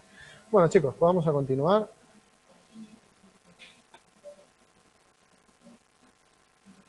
Vamos a empezar ya. Vuelvo a compartiros pantalla los que estáis online. Y continuamos. Bueno, pues vamos a continuar y terminamos el capítulo, como os digo, dando un pequeño repaso a cómo es el proceso motivacional, los tres autores que os propone, que veréis, como os digo, que es bastante sencillo y que en cuanto le echéis un vistazo veréis que es exactamente lo mismo en los tres. Bueno, vamos a ver cómo lo interpreta Decker. Decker en el 2001 propone otro modelo. Veis que a los autores les gusta mucho proponer sus propios modelos, aunque digan más o menos lo mismo, introduciendo algunas modificaciones. Bueno, así funcionamos en la ciencia, hay que publicar y publicar pues a veces implica sacar nuestros propios modelitos, investigar ciertas modificaciones, investigar ciertas variables que no funcionan bien en otros modelos para, bueno, pues para introducir mejoras sobre lo que ya había, etcétera, etcétera. Voy a quitar esto de aquí abajo. Bueno, para Decker tenemos tres pasos que en esencia coinciden con lo que ya hemos visto antes. En primer lugar, la elección del motivo a satisfacer. Normalmente concurren en nosotros muchas necesidades diferentes o muchos objetivos diferentes. De hecho, lo que concurre a la vez en nuestro organismo son necesidades biológicas por un lado y objetivos de otro tipo, y todos ocurren a la vez. Lo primero que necesitamos es elegir ese motivo a satisfacer. ¿Veis que Decker pasa directamente al componente de dirección, al componente cualitativo, a las elecciones y aquello que determina nuestras elecciones? Da por sentado el arousal, da por sentado la activación, da por sentado que existen necesidades, de hecho ya habla de la elección del motivo, da por sentado que existen y pasa directamente a identificar cuáles son los apartados o los aspectos que influyen en cuál va a ser nuestra decisión o la dirección de nuestra conducta. Pero básicamente está hablando de lo mismo, solo que, bueno, empieza un poquito más adelante y empieza hablando de dirección. ¿Qué será lo que determina que elijamos o no elijamos un motivo determinado o una conducta determinada o un curso de actuación, si queréis, determinado? Pues en primer lugar, la intensidad del estímulo, que dicho así puede sonar muy abstracto, ¿no? ¿Qué es la intensidad del estímulo? Pues básicamente es pensar, por ejemplo, en que tenéis hambre, mucha hambre, un montón, ¿vale? Estáis por ahí y estáis en un sitio, no estáis en vuestra casa, estáis por ahí o en un país diferente, habéis estado de viaje, lleváis todo el día andando y tenéis un montón de hambre. Queréis ver un montón de cosas en ese país y queréis hacer turismo, queréis hacer otras cosas, además, lo que sé, podéis ver, hay algo interesante que ver justo al lado, pero tenéis mucho hambre. ¿Qué va a determinar si lo que elijáis, si seguís haciendo una cosa o seguís haciendo otra? Pues entre otras cosas, la intensidad del estímulo tomada como cómo de lejos está el restaurante o el sitio donde puedo comer. Está muy separado, me va a costar mucho esfuerzo llegar. Tengo algo muy interesante aquí cerca, un estímulo muy potente que llame mi atención. A eso se refiere la intensidad del estímulo. Cuando vemos algo muy lejano o un estímulo que no está cerca de nosotros o que no es aparente para nosotros, o que tiene una intensidad muy baja, dicho en términos más de experimentación, pues es más difícil que eso guíe nuestra actuación. Igual que en este caso, en el caso del hambre, la probabilidad o la posibilidad de comer teniendo que hacer muchos kilómetros, bueno, pues si no tengo mucha hambre, pues me quedo aquí viendo esto y luego ya buscar algún otro sitio cuando pase cerca o lo que sea. Pero si tienes un cartelón de un McDonald's enorme cuando estás muerto de hambre y lo tienes delante a 25 metros, pues seguramente sea más fácil que tu curso de actuación sea hacia querer ir a comer. ¿Veis? Eso determina, o eso es la intensidad del estímulo. No es lo mismo hablo de McDonald's porque es lo que hay por todos lados y tienen un cartelón enorme, pero no es lo mismo tenerlo delante de ti y la puerta ahí que tenerlo a 25 kilómetros. ¿Vale? Sí.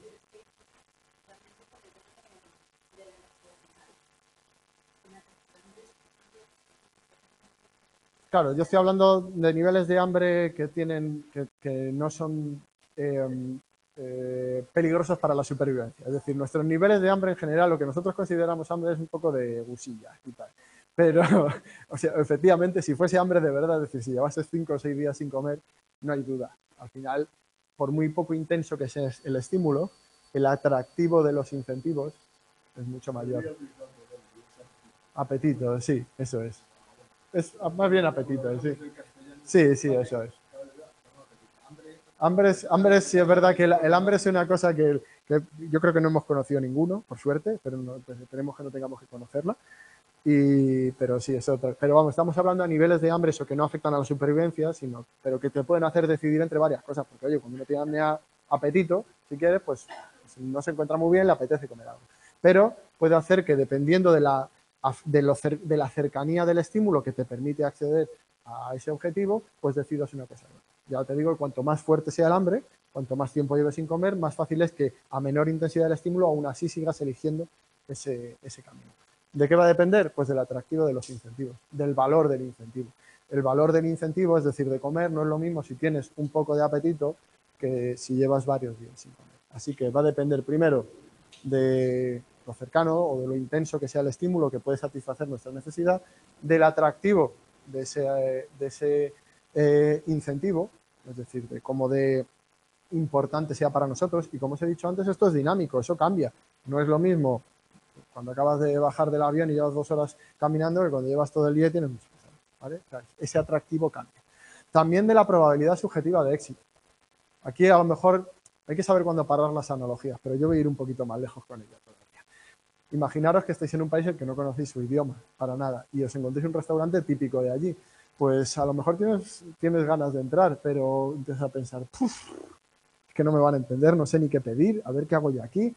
Paso, hasta que no encontremos otro sitio que sea más fácil pedir o compremos algo en el supermercado, nada. Es decir, la probabilidad subjetiva de éxito, que dependerá también de ciertas situaciones. Y por último, la cantidad de esfuerzo que necesites para conseguirlo. Relacionado con lo que he dicho antes de la distancia y la intensidad del estímulo. Pues si empiezas a buscar en Google Maps y el sitio más cercano para poder comer algo está a 25 kilómetros, cosa rara en una ciudad, pero bueno, a 25 kilómetros, pues seguramente no te merezca la pena, dependiendo de la cantidad de esfuerzo. Es decir, cuando tomamos en consideración y ponderamos todas estas características, dará lugar a una elección, a una toma de decisiones que nos indicará la dirección en la que llevaremos nuestra conducta, teniendo en cuenta para Deckers estos valores o estos parámetros. Una vez que hemos decidido, ¿qué hacemos? Pues actuar, ¿no? Lo mismo que decía Riff antes, básicamente. Conducta activa y retroalimentación. Pues mira, Deckers habla, en vez de conducta activa, de ejecución de conductas instrumentales. ¿Por qué lo llama así? Bueno, pues porque es otra manera de llamar a una conducta que se realiza para conseguir algo. Las conductas que tienen como objetivo conseguir una meta determinada son conductas instrumentales, porque son instrumentos para conseguir algo, ¿vale? Por eso se denominan instrumentales, no hay otra historia. Son instrumentales porque son instrumentos para conseguir cosas. Así que lo que tendremos que hacer es decidir, otra decisión más, qué tipo de conductas vamos a llevar a cabo para intentar conseguir de la mejor manera posible y con la menor cantidad de esfuerzo posible el objetivo que hemos decidido en la fase interior. ¿Qué va a determinar o cómo podemos evaluar esas conductas que realizo cuando nosotros como experimentadores o como investigadores evaluamos el proceso motivacional? Pues a través de 3 parámetros: la duración, la frecuencia y la intensidad. Si vemos a alguien que realiza una conducta durante más tiempo, de manera más frecuente y con mayor intensidad, podemos dar por hecho que está más motivado para realizar esa conducta, ¿no? Son 3 parámetros observables. ¿Os acordáis cuando hablábamos de lo importante que es hacer observable y medible aquellos constructos, aquellos conceptos que no podemos observar, como la motivación? Pues aquí tenemos 3 maneras de operativizarlos, que se llama, es decir, de hacerlos medibles, de poder medirlos de una manera científica. Podemos inferir que la duración, frecuencia e intensidad de una conducta determina lo motivado que está uno para realizar esa conducta. Si estudiáis más veces y con más concentración a lo largo del curso, seguramente podemos inferir que ese estudiante está más motivado que uno que estudia menos veces y con menor concentración, con menor nivel de concentración. Parece lógico, ¿no? Parece sensato. ¿Qué quiere decir esto? Pues que estos 3 parámetros tienen una relación directa con el nivel de motivación y que las conductas, para Deckers, son el enlace que hay entre el motivo elegido y la recompensa que obtenemos al final. Es decir, son el instrumento para conseguir la recompensa o el objetivo que nos hemos propuesto en un inicio, porque cuando elegimos un curso de actuación es porque tenemos la expectativa de conseguir un determinado objetivo. Pues lo que las une son las conductas instrumentales. Una serie de conductas que quizás no sean o no lleven al objetivo per se, que eso será la conducta consumatoria, pero que son instrumentos para poder conseguirlo.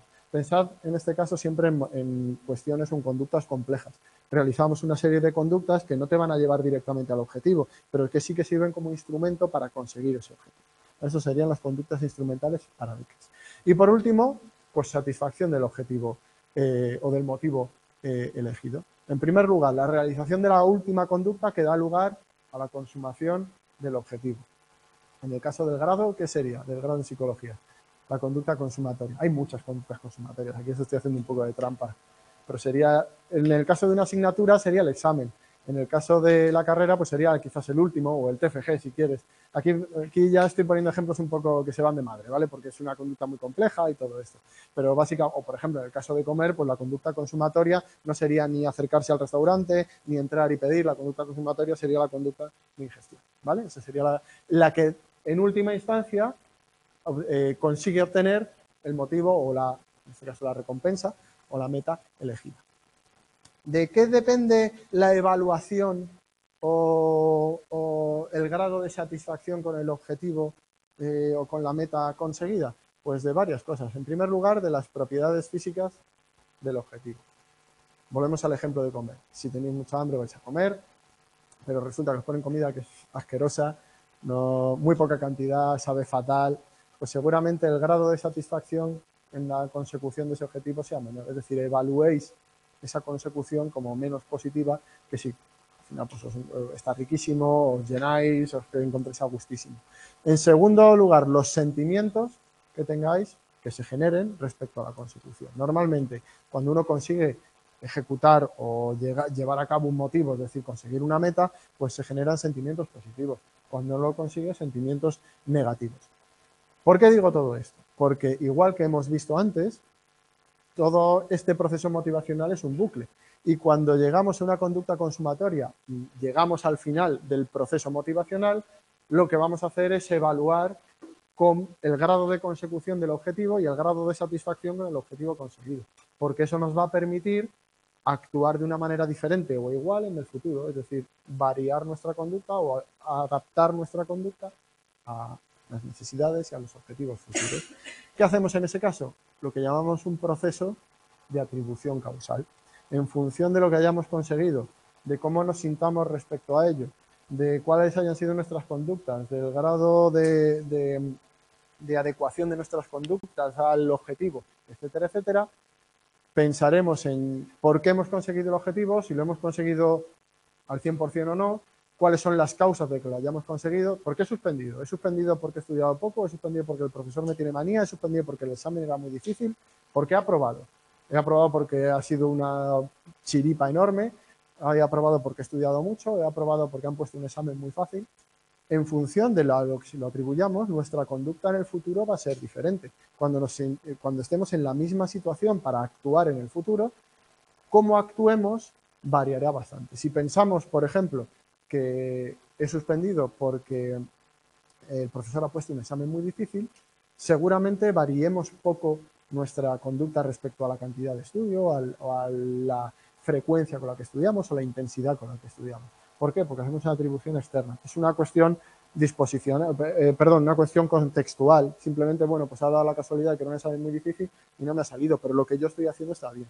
Pero si yo atribuyo la causa del suspenso a que no he estudiado lo suficiente, la forma en que afrontaré ese mismo objetivo en el futuro cambiará. Es decir, adaptaremos nuestras conductas a las consecuencias que obtenían en el pasado y a la atribución de causas, ¿vale? Esto es a lo que se refiere Beckett con la satisfacción del motivo elegido y la atribución causal, que en esencia básicamente es lo mismo que cuando hablamos del resultado y de las consecuencias, ¿vale?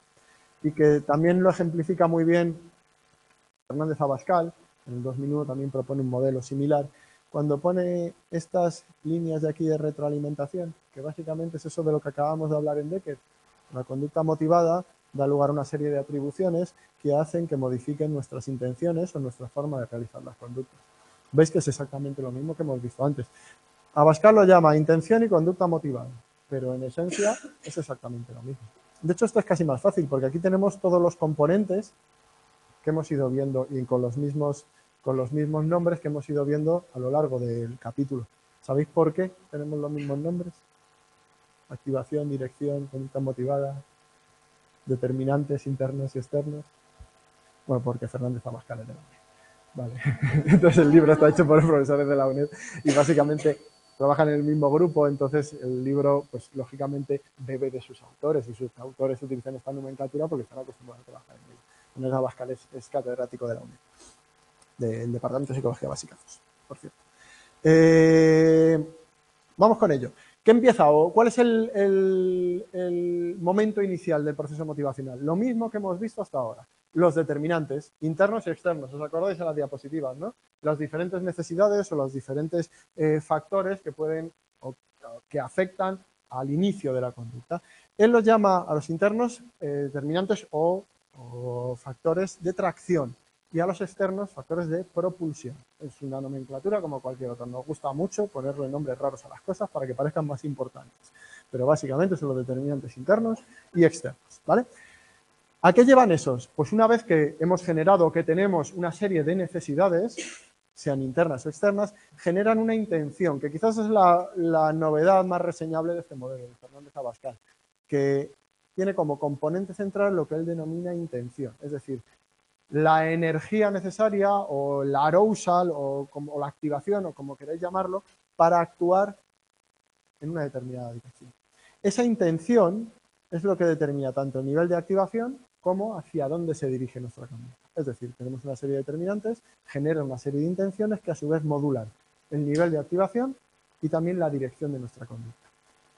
Esto a su vez determina cuál va a ser la conducta motivada, lo que acabamos de ver en el resto.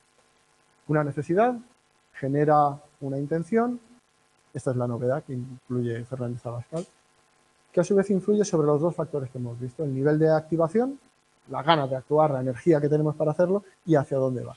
Eso lleva a la conducta motivada y una vez que hemos obtenido o que hemos realizado una conducta, conseguiremos o no conseguiremos el objetivo. Haremos un proceso de atribución causal y volveremos al inicio en el que esos procesos de retroalimentación, de feedback, de cómo nos ha ido, qué hemos hecho, qué debemos cambiar o qué no, qué grado de satisfacción o de consecución del objetivo, afectarán de nuevo a las intenciones y podrán o bien modificar las conductas o modificar los objetivos o la conducta motivada. Es decir, afectarán tanto al nivel de activación, las ganas de hacer algo, como a la dirección de la conducta. Si vamos en un sentido o en otro, o cambiamos de objetivo. Es decir, para Fernández Abascal es la intención lo que determina tanto la activación como la dirección. Los dos componentes que vimos al inicio, el cuantitativo y el cualitativo, el que determina la cantidad de energía y el que determina la dirección de la conducta. Una cosa también importante, en esa intención, o lo que determina esa intención de actuar, no solo está determinado por esos determinantes previos, esas necesidades previas de diferente tipo que pueden ser internas o externas. También hay dos cosas muy importantes que determinan hacia dónde dirigimos nuestra conducta o cómo activamos y dirigimos nuestra conducta, es decir, el concepto de intención. En primer lugar, la actitud hacia la conducta, es decir, qué evaluación personal tienes tú de ese objetivo o de esa necesidad. Pensar, lo hablaba antes vuestra compañera en relación, y lo hablamos también en relación a las normas sociales o en relación a la propia opinión moral que tenemos nosotros sobre las conductas. A lo mejor hay algo que nos apetece mucho hacer, pero por una cuestión de aprendizaje, por una cuestión de contexto o por una cuestión simplemente de sentimientos que no podemos explicar, ¿cierto? Eso, por ejemplo, también podrías. A lo mejor no estamos muy de acuerdo con esa actuación, que nos vendría muy bien o que sería un curso de actuación válido, pero que no nos sería no estaríamos muy cómodos con ellos. A eso se refiere con la actitud hacia la conducta, con la evaluación personal que hacemos de un determinado motivo o un determinado curso de actuación. Y además también estamos sujetos a lo que denominan normas subjetivas, a las creencias o a las cuestiones que son aprobadas o que son viables o no en una sociedad determinada. Por ejemplo, vamos a poner un ejemplo que quizás esté muy de moda y sea un poco extremo, pero que es de bastante actualidad. A una persona le puede gustar mucho a otra persona y le puede sentir una necesidad tremenda de acercarse a esa persona desde el punto de vista sexual o romántico, ¿vale? Pero las actitudes y las conductas que uno puede realizar no solo están determinadas por el grado de satisfacción, sino también Primero, por nuestra evaluación moral y segundo, por las normas de una sociedad que nos indica qué es correcto y qué no es correcto hacer. Así que la manera en que actuemos estará determinada por todas esas cosas. Hay sociedades que aprueban ciertas cosas y sociedades que no aprueban ciertas cosas. Seguramente sea mucho más fácil que en sociedades como, estoy pensando justo ahora en las revueltas iraníes, y en lo que ha pasado, habéis escuchado todo, ¿verdad?, sobre las revueltas iraníes y el caso que hubo con la violación de una mujer y de muchas, y cómo ha habido ciertas revueltas en torno a eso. Seguramente, para ciertas personas en esa sociedad, ciertas conductas pues no tuviesen un mayor problema. Sin embargo, en otras sociedades, en sociedades occidentales sobre todo, pues ese tipo de conductas serían inadmisibles. Y eso también influye en la manera en que actuamos, ¿vale? Así que todos esos determinantes están detrás de la manera y de aquello que es admisible o no admisible como conducta motivada. Y por supuesto también determinan lo que hacemos y lo que no hacemos. Hay personas que desde luego no tienen ningún tipo de evaluación moral sobre sus conductas y por lo tanto les importa poco esa dimensión. Normalmente terminan siendo delincuentes, porque cuando a uno le importa poco esa dimensión moral o social, pues termina haciendo cosas contra las libertades de los demás o afectando a la salud y a la seguridad y a la libertad de los demás. Así que todo eso también puede afectar a los procesos motivacionales. Ya es meternos en cuestiones más de sociedad, más complejas, pero para que os hagáis una idea de cómo funcionaría en este caso el proceso motivacional interno y los determinantes que hay dentro de ese proceso motivacional interno que nos pueden hacer actuar o no actuar en una dirección.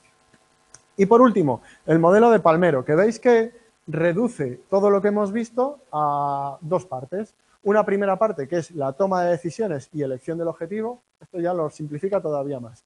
Las necesidades y la activación y los estímulos previos que determinan que determinan los diferentes cursos de actuación, los diferentes objetivos, los deja un poco de lado y empieza a hablar directamente sobre cómo elegimos, sobre el componente de dirección o de cómo elegimos entre determinadas de diferentes objetivos.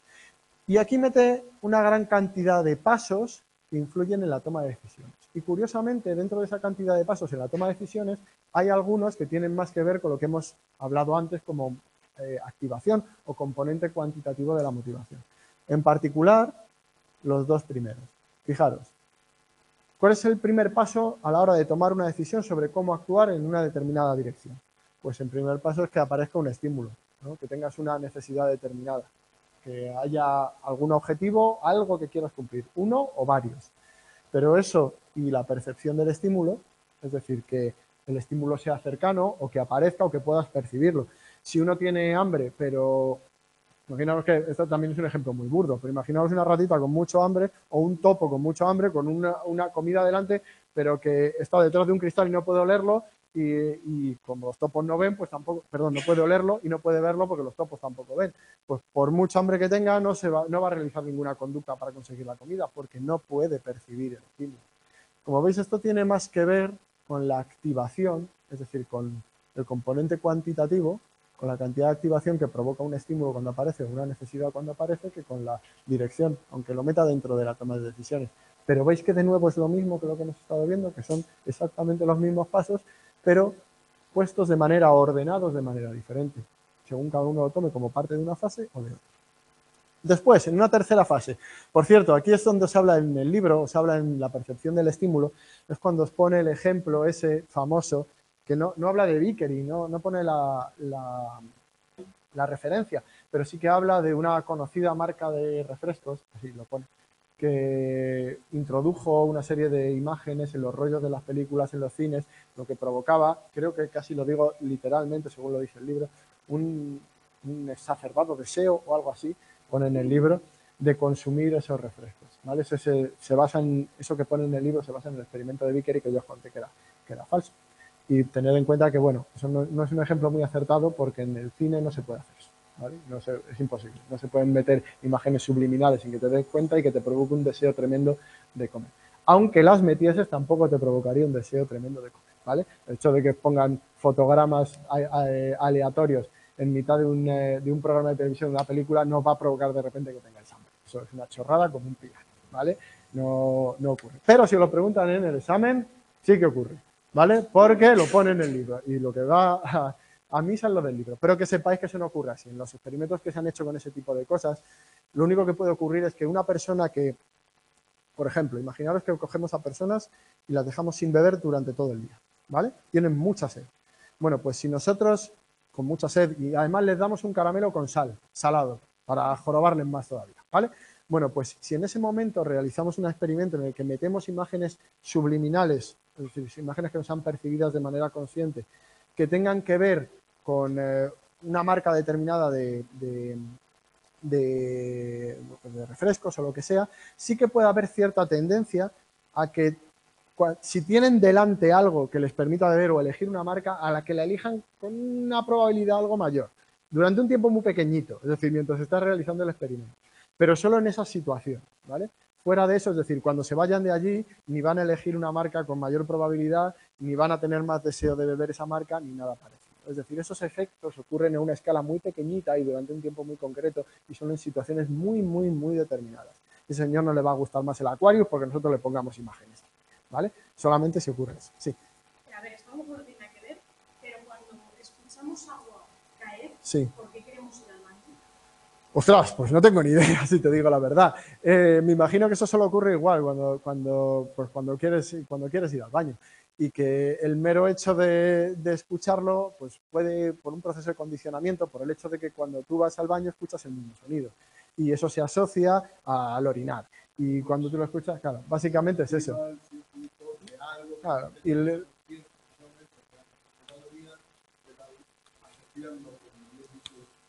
es una cuestión de asociación. Y como, sí, es una cuestión, podría ser una cuestión de, no sé si influir algo más, pero básicamente es eso. Básicamente, sí, tú cuando vas a orinar escuchas el mismo sonido. Y entonces al volver a escucharlo, pues puede ocurrir eso. Y ya está.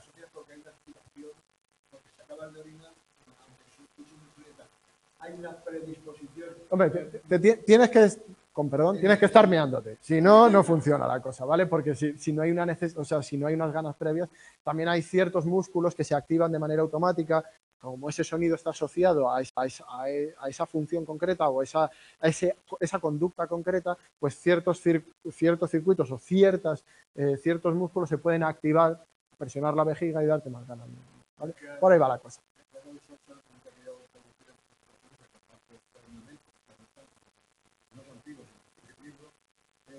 ¿Cuántas veces habéis comido, ingerido algo y, por supuesto, descarto el hambre, apetito? Por ejemplo, estás en casa, voy a ver una película y de repente, me voy a traer unas aceitunas y pero no tienes hambre ni te apetece. ¿Cuántas veces vas por un sitio y dices, oye, ven, tómate algo? Acabas de comer y están los amigos pinchando una brava y dicen, venga, pincha, y comes sí. O sea, sí, no tienes hambre, no tienes necesidad. Sí, eso es. No tienes necesidad. ¿Cuántas veces estás en el trabajo? Tienes una hora para comer y comer, y en ese momento la verdad es que no te apetece, pero bueno, porque luego yo no salgo a trabajar por 5 horas, voy a comer algo ahora. Sí, hay en la conducta de ingesta hay una gran cantidad de Sí, no, quiero decir que la motivación de esas acciones no está ni siquiera soportada biológicamente no, pero ninguna, no solo esas, ninguna de nuestra conducta de comer está soportada biológicamente. O sea, cuando comemos no es por una necesidad biológica, podríamos aguantar mucho más tiempo sin comer. Comemos está mucho más relacionado con cuestiones aprendidas y con graduación de niveles, en este caso de glucosa en sangre, que es lo que provoca al final la cascada de insulina. Pero bueno, lo veremos un poco más adelante y todas esas cuestiones sobre aprendizaje y sobre asociación lo veréis también, a no ser que veáis yo lo digo en otro centro asociado, pero lo veréis también en aprendizaje, en los capítulos relacionados con el condicionamiento operante y con el condicionamiento clásico, que tiene mucho que ver también con la ingesta en humanos, ya lo veréis, y también con el aprendizaje social y con el condicionamiento observacional, etcétera, etcétera. Bueno, continuamos. Hasta aquí hablábamos que esto tenía que ver más con la activación. A partir de aquí tiene que ver más con la decisión. Dime. No, sí, que quería retornar la pregunta que he hecho. Si te tienes que estar meando para al escuchar el agua mearte más, a mí me pasa por lo menos que no tengo hambre y veo algo extremadamente bueno en la tele y bueno, se me disparan los ojos, pero teniendo hambre también. Es otro proceso diferente, ¿vale? Pero también tiene que ver con el condicionamiento tanto clásico como operante. En este caso, lo vamos a ver un poquito más adelante, pero en cuanto al condicionamiento clásico, lo que suele ocurrir es que cuando la comida normalmente está asociada a la ingesta. Cuando se asocia durante mucho tiempo, es decir, cuando tú tienes mucho, y los humanos tenemos contacto con comida normalmente porque tenemos que ingerirla, tu cuerpo realiza una acción automática preparatoria, que básicamente es segregar insulina, ¿vale? Segrega insulina de manera anticipatoria para poder digerir bien la comida, para luego retirar la glucosa que entra, o que luego, aunque no sea un alimento dulce, luego termina en glucosa, ¿vale? Se rompen las cadenas de los hidratos de carbono. Bueno, pues lo que suele realizar tu cuerpo es una descarga anticipatoria de insulina que provoca una bajada de glucosa, que es una de las cosas que nos provocan, ¿vale? Eso es uno de los posibles factores que influyen. Luego hay factores aprendidos, de recompensa, el hecho de conocer el sabor y saber que es un reforzador importante, pues verlo hace que tengas ganas de comerlo porque anticipas una recompensa, etcétera, etcétera. Serían muy variados, ¿vale? Hay una casuística muy variada, desde el condicionamiento clásico al operante a cualquier otra cuestión, hasta otros procesos de aprendizaje a más largo plazo, ¿vale? Que tendrían que ver con otras cosas. Bueno, hasta disposiciones personales también, por supuesto. Bueno, pasamos a lo siguiente. Hasta aquí hablaríamos de activación. Después pasaríamos a lo que sería la propia toma de decisiones. En primer lugar, evaluar y valorar ese estímulo o ese curso de actuación o esa motivación. Es decir, las dos cosas que hemos visto que son los componentes de la toma de decisiones, la expectativa de conseguir ese objetivo y la satisfacción que nos va, o dicho de otra manera, el valor que tiene ese objetivo, es decir, el grado de satisfacción que esperamos conseguir. A partir de ahí decidimos y elegimos, teniendo en cuenta el grado de necesidad que tenemos, el valor que tiene ese objetivo y la expectativa de conseguirlo. ¿Os acordáis? Lo mismo que hemos visto en las diapositivas del componente direccional. Y eso a qué da lugar a la conducta motivada. ¿Habéis visto que Palmero mete en esta primera fase de toma de decisiones y elección prácticamente todo lo que hemos visto como el proceso motivacional? Él lo divide así. Es decir, aquí ya está constreñido todo el proceso motivacional. ¿Qué mete como segunda fase? Una fase posterior, la que ya hemos visto antes también, la fase de control del resultado y de atribución causal. ¿Qué hacemos en esta parte? Una vez que ya hemos realizado la conducta consumatoria o las conductas instrumentales y la conducta consumatoria para conseguir el objetivo, pues evaluamos cómo de bien hemos conseguido el objetivo, es decir, la congruencia entre lo que esperábamos conseguir y lo que hemos conseguido. También realizamos lo que hemos visto antes, el proceso de atribución causal. ¿Por qué lo he conseguido? ¿Cuáles son las razones? ¿O por qué no lo he conseguido? ¿Cuáles son las razones? Y a partir de ahí, primero, modificaremos nuestra conducta, como hemos visto antes, en función de los resultados y de la atribución que hagamos de las causas de esos resultados. Y en segundo lugar, también generalizaremos a otras conductas. Una de las capacidades que tenemos, sobre todo los humanos, es la capacidad de utilizar nuestra experiencia previa para aplicarla a contextos novedosos que no coinciden específicamente con lo que ya habíamos hecho. Cuando nos encontramos ante situaciones nuevas, somos capaces de generalizar lo que ya hemos hecho o las consecuencias de lo que ya hemos hecho para aplicarlo a situaciones que coinciden parcialmente, pero que no son iguales. Es decir, somos capaces de generalizar conductas. Os habrá pasado alguna vez, seguro, ¿no? Incluso, fijaros, eso es un ejemplo también bastante recurrente. Imaginaos que cambiáis de contexto, que cambiáis de ciudad, ¿vale? Os vais a trabajar a otra ciudad. Allí no tenéis amigos, no conocéis a nadie. Seguramente cuando conozcáis a gente, aplicaréis las mismas conductas que aplicabais con vuestros amigos de aquí, con la gente que ya conocíais y que os había servido.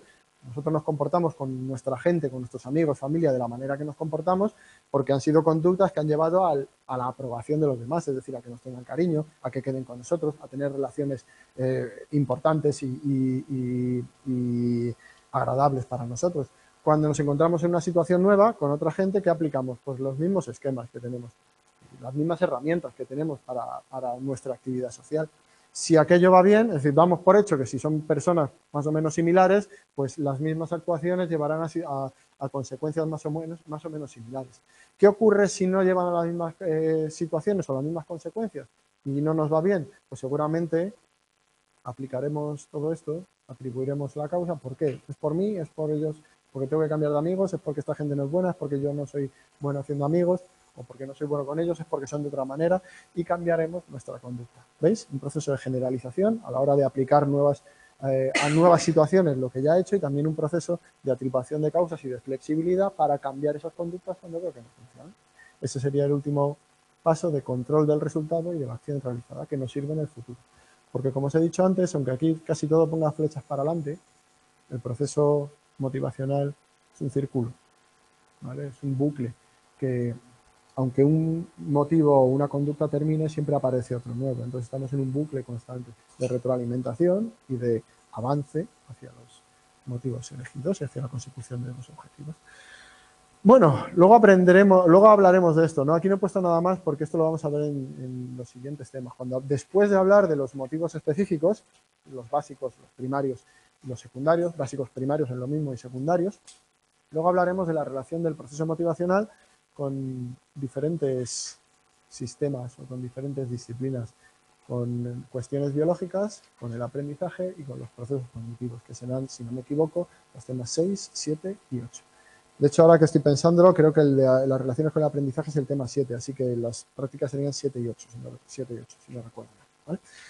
Pues terminamos aquí el tema 3 y nos metemos directamente con el tema 4, en el que ya vamos a empezar a hablar de los motivos, no del proceso motivacional, sino de motivos concretos, de elementos concretos, ya sea del entorno, o sea de nuestro contexto, o sean internos, que determinan la manera en que nos comportamos. Vamos a ver aquellos que son más relevantes. No penséis que porque vamos a ver estos son los únicos que existen. Podrían categorizarse cientos, miles de motivos y cada persona podría tener motivaciones diferentes en diferentes momentos o por diferentes causas. Pero quizás los que comparten algo y es que sean prácticamente universales son dos. Primero, los que vamos a ver en este capítulo, los motivos innatos, que se considera que son universales y que los comparten todos los, iba a decir personas y también animales de este mundo. Y los motivos secundarios, que aunque son específicos del hombre y en principio no provienen de una predisposición genética determinada, sí que son generalizados en nuestra especie y que por eso pues, se estudian más y se han categorizado como motivos secundarios. Por supuesto hay muchas más cosas y combinaciones de ellos, pero vamos a limitarnos a ver aquellos que tienen esas características y que son más generales o más importantes o que tienen un peso específico, sobre todo, en este caso en todas las especies, pero en el siguiente tema en otras especies. Bueno, aquí tenéis, sabéis qué película es esta, ¿no? Esta es Bajos Instintos, no sé en qué país se llamó Bajos Instintos, sí, la tradujeron, es que me hizo mucha gracia ver que se llamaba Bajos Instintos, de Paul Verhoeven, uno de los mejores cineastas que ha habido, autor de películas como Robocop y... ¿cómo se llama? ¿No habéis visto Starship Troopers? Tenéis que ver esa película, es la mejor película quizás de la historia. Starship Troopers. Si la veis, veréis que es una chorrada como un piano, es una locura, pero el fondo, si la analizáis como la crítica social que es, igual que Robocop, que parece una película que es una estupidez, pero tiene un fondo social muy importante y tiene una crítica muy ácida, típica de Paul Verhoeven, por otra parte. No me entretengo más aquí, pero ver esas películas que os van a gustar mucho. Y si no os gustan, por lo menos mirad el trasfondo, que son macarrónicas, tienen lo suyo. Bueno, vamos con los motivos innatos, los motivos primarios. Los motivos primarios son aquellos que están relacionados con la supervivencia, aquellos que son universales y relacionados con la supervivencia del individuo o de la especie. Básicamente es eso, sin más. Es decir, tiene un componente biológico y hereditario muy importante. Básicamente es el más importante. Aunque luego veremos que en el caso de la especie humana, los determinantes aprendidos o el aprendizaje juega un papel muy importante en todos ellos, ya sea a la hora de modularlos o incluso de modificar la escala o la importancia de cada uno de ellos. Lo veremos un poquito más tarde. Vamos primero con algo que todavía no hemos visto, que es la definición no de proceso motivacional, sino de motivo específico. ¿Y qué es un motivo específico? Hay miles de definiciones sobre esto, ¿vale? Vamos a coger una cualquiera porque básicamente todas consisten en esencialmente los mismos elementos. Una especie de fuerza interna, de energía interna. De ella hablamos de algo, de un concepto que no es específicamente medible. Por eso que tenemos que trasladarlo a una medición concreta. Porque fuerza interna impulsora, pues, ¿dónde está esa fuerza interna? ¿Está dentro del cerebro? ¿Cómo la mido? ¿Cojo un metro y mido fuerzas impulsoras? No, pero se detectará o se podrá medir a través de nuestra conducta. Según actuemos nosotros, podremos inferir la fuerza de nuestros motivos. Es decir, una necesidad, un deseo, una meta. En este caso hablamos más de necesidad o deseo, porque en los motivos primarios, como os hablo, tienen que ver con la supervivencia. Así que las necesidades y los deseos son palabras más adecuadas para definir los objetivos que pretenden conseguir los motivos primarios. Y los podemos dividir, como os digo, en dos partes, los motivos innatos y los motivos aprendidos. Y aquí nos vamos a centrar en estos. Ya hemos hablado de lo que son los innatos, motivos centrales relacionados con la supervivencia, ya sea del individuo o de la especie. Y nosotros nos vamos a centrar en estos 4. Hambre, sed, sueño y sexo. Hay más. Ciertas conductas maternas de protección, la conducta ya hemos hablado antes sobre mantener la temperatura, también es un motivo innato, es decir, nuestra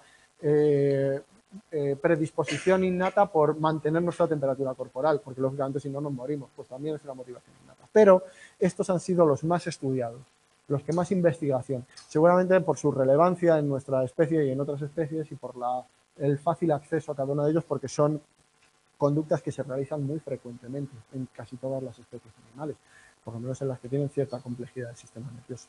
Ya hablamos de la particularidad del sexo y de la relación que tiene no con la supervivencia del individuo, sino con la supervivencia de la especie, y que por ese mismo motivo no tendrá una característica que tienen las otras 3. Las otras 3 tienen que ver con la homeostasis, es decir, con el mantenimiento del equilibrio interno, de los parámetros adecuados para mantener la vida, ya sea de nutrientes, de cantidad de líquido, o en el caso del sueño, pues de un equilibrio entre o una capacidad para regenerar el organismo de una determinada manera, es necesario el sueño. Aunque no tengamos muy claro, luego hablaremos mucho de ello, no me quiero meter ahora en esto, pero aunque no tengamos muy claras cuáles son exactamente, sí sabemos muchas cosas sobre el sueño, lógicamente, sobre el dormir, ¿vale? No sobre los sueños, aquí vamos a hablar de dormir, sobre las funciones o sobre para qué sirve exactamente o cuál es la función específica de cada una de las partes del sueño y qué hacen exactamente, si tenemos 2 ideas por lo menos muy claras. La primera es que si no duermes te mueres, ¿vale? Dicho esto, luego vamos a ver un caso especial, pero en general uno no puede intentar matarse no durmiendo porque se queda dormido, ¿vale? Eso también es importante. El suicidio por falta de sueño es muy difícil o imposible de conseguir. Eso es lo primero. Y segundo, si sabemos que existen ciertas funciones del sueño, ¿vale? Ciertas funciones que, como son útiles para la supervivencia, porque sin dormir te mueres, pues pasan a formar parte de los motivos primarios. Ya veremos que son 2 en particular, luego lo veremos más con detenimiento. Una función cognitiva, de restauración cognitiva, y una función de restauración física del organismo, ¿vale? Son las 2 principales funciones del dormir o del sueño. Recordad que cuando nos referimos a sueño, no nos referimos a los sueños, sino al acto de dormir, ¿vale? El trastorno familiar fatal o así. Sí, vamos a hablar de ello, vamos a hablar de ello. ¿Cuánto tiempo es? ¿Cuánto tiempo dura si mueres? Ahí yo me imagino que habrá mucha variabilidad, no soy muy experto en ello. Eso ya hay otra gente que lo ha estudiado, sobre todo en medicina. Pero dura varios años, por lo que tengo entendido. Tengo alguna diapositiva, lo veremos más adelante. Sí, no. Eso es progresivo, es degenerativo. Empiezan durmiendo cada vez menos, van fallando las fases del sueño y al final dejan de dormir y cuando ya van perdiendo una gran cantidad de sueño es cuando mueren. Pero es degenerativo. No, es que dudo mucho que llegue en ese momento, porque en el momento en el que empiezas a deteriorarte y a no tener sueño REM y a faltar otras fases del sueño y a no conseguir una suficiente restauración física y cognitiva, llega un momento en el que el deterioro cognitivo y el deterioro físico es tal que mueres antes. O sea, no lo sé exactamente, pero dudo mucho que lleguen al momento de no hay sueño. Habrá microsueños, es que hay patrones muy raros en eso, ¿vale? Pero el patrón completo dura años. Y luego a partir de ahí, pues el aguante que tenga una persona, porque ya depende mucho pues, de su salud. No, es hereditaria, no os preocupéis, es hereditaria, no se contagia nada parecido, es hereditaria y no tiene cura. Tendría una cura muy fácil, que es básicamente la detectas y decirle a la persona que por favor no tenga hijos. Pero por lo visto, yo estuve leyendo algo sobre esto, incluso las personas que lo sabían querían seguir teniendo hijos y seguían teniendo hijos, por eso se mantiene. Es curioso. Y sabiendo que hay una alta probabilidad de que eso le pase a los hijos. Bueno, yo ahí no me meto, pero me llamó la atención, me llamó bastante la atención porque además resulta que la mayoría de los casos están en España, están en el País Vasco, casi como el 50% de los casos. Es curioso. Sí. Es un fenómeno curioso. Yo lo estuve leyendo, pero es algo curioso. A mí me llamó la atención porque es verdad que incluso, bueno, pues gente que ya lo sabía, que lo habían detectado porque los primeros síntomas ocurren durante la edad adulta, si no morirían todos de niños, lógicamente. Es decir, que es una cuestión degenerativa y que se activa, es igual que el Alzheimer, otras enfermedades degenerativas. Y llama la atención porque se va manteniendo, hay pocos casos, lógicamente, pero se va manteniendo y es por eso porque hay otros casos en los que simplemente tienen hijos antes de saberlo, ni siquiera, aunque tengan probabilidades anteriores pero hay una casuística muy curiosa. Hablaremos de ello. Cuando hablemos del sueño hay un par de diapositivas porque me parecía un trastorno bastante interesante. Sí, después a ver. Pero eso. Sí, lo que pasa es que, bueno, en este caso, como es algo además también muy localizado, hay muy pocos casos. A lo mejor estamos hablando de 40 o 50 casos en todo el mundo. O sea, y a lo mejor me estoy hasta pasando. ¿Sabes? O sea, que es muy localizado. Es algo rarísimo. Es un trastorno rarísimo. Genético y rarísimo. Pero bueno, hablaremos de ello. Bueno, ya hemos hablado sobre homeostasis, es decir, estos motivos innatos, o por lo menos los tres primeros, tienen que ver con el mantenimiento del equilibrio interno. Básicamente esto sería similar o análogo a cómo funcionaría pues, un climatizador de un coche, una calefacción o cualquier sistema de feedback negativo que os imaginéis. ¿Qué ocurre o cómo funciona, en este caso, el ejemplo más sencillo, el climatizador de un coche? Pues si tú pones una temperatura en el coche, empieza a salir aire, ¿no? Si estaba el coche a 23 grados y tú has puesto 21, sale aire frío para bajar la temperatura a 21 grados. Sigue saliendo aire frío, ¿hasta qué momento? Hasta el momento en el que la temperatura, en este caso el termómetro, detecta que la temperatura ha bajado por debajo de 21 grados, ¿no? O que baja 21 grados. En ese momento se para. Es decir, cuando hay una desviación de la temperatura objetivo, lo que hace es activarse el sistema para compensar esa desviación, para hacerla más pequeña. Si la temperatura baja por debajo de 21 grados, lo que se activa es el aire caliente para subir la temperatura. Es decir, tenemos un punto de equilibrio y se van contrarrestando las desviaciones. Si te desvías hacia un lado, el sistema actúa para volverlo al punto de equilibrio. Si te desvías hacia el otro lado, el sistema actúa para volver al punto de equilibrio. Pues básicamente así funcionan tanto el hambre como la sed, como en menor medida el sueño, y en el sexo hablamos de otro tipo de cosas, así que no sería propiamente un mecanismo menstrual. Pero pensar en la sed. Si yo necesito una cantidad de agua en el organismo y pierdo mucha agua, ¿qué se activa? Un motivo, ¿no? Es decir, se activa la conducta de beber. Eso ingiero bebida, ingiero líquido y por tanto aumenta el nivel de líquido hasta el punto óptimo. Pero ¿qué pasa si bebo demasiado y hay demasiado líquido en mi cuerpo? Que tampoco es bueno. Pues tienes que echar lo que se activan, pues otros mecanismos fisiológicos que permiten excretar agua. Y de esa manera mantengo el equilibrio, tanto de líquidos como de sales minerales, en este caso del sodio también, que funciona con el mismo sistema. Sí, pero básicamente ese es el sitio, ¿no? Sí, hay menos sensación de sed. O sea, la sensación de sed se pierde con la edad, eso es cierto. También es verdad que los humanos en general bebemos mucho más de lo que necesitamos, cosa que es buena. ¿Vale? Mejor beber de más, aunque no es en exceso, que también tiene sus problemas, como la hiponatremia, pero es mejor beber de más que beber lo justo. Si os fijáis en los animales de compañía, veréis que no beben demasiado. ¿Habéis fijado? Beben bastante poco. Los humanos, como tenemos disponibilidad de líquidos, pues siempre, incluso las recomendaciones, normalmente están siempre por encima de lo que necesitaríamos realmente para vivir. Pero bueno, es que eso no es malo. Primero, los riñones funcionan mejor y hay menos riesgo de deshidratación. Pero lo que tú de verdad necesitas seguramente sea bastante menos. Y si veis animales de compañía y todo eso, veréis que las cantidades que beben en relación a su tamaño, ya sé que beben menos porque son más pequeños, pero en relación a su tamaño incluso son más bajas. Básicamente este es el mecanismo, ¿vale? Con el hambre igual, se pierden nutrientes, como, ingiero, repongo nutrientes, se utilizan para las diferentes funciones fisiológicas, tanto creación de tejidos como para los mecanismos metabólicos, y así sucesivamente. Básicamente un sistema de feedback negativo que sería igual a un termostato, por ejemplo, o a cualquier otro sistema de feedback negativo que os imaginéis. ¿Cuáles son los aspectos comunes a cada uno de estos motivos primarios? ¿Qué es lo que hace que sean similares o que podamos categorizarlo más allá de lo que hemos visto hasta ahora? En primer lugar, su función biológica esencial, mantener al organismo vivo y mantenerlo en condiciones óptimas.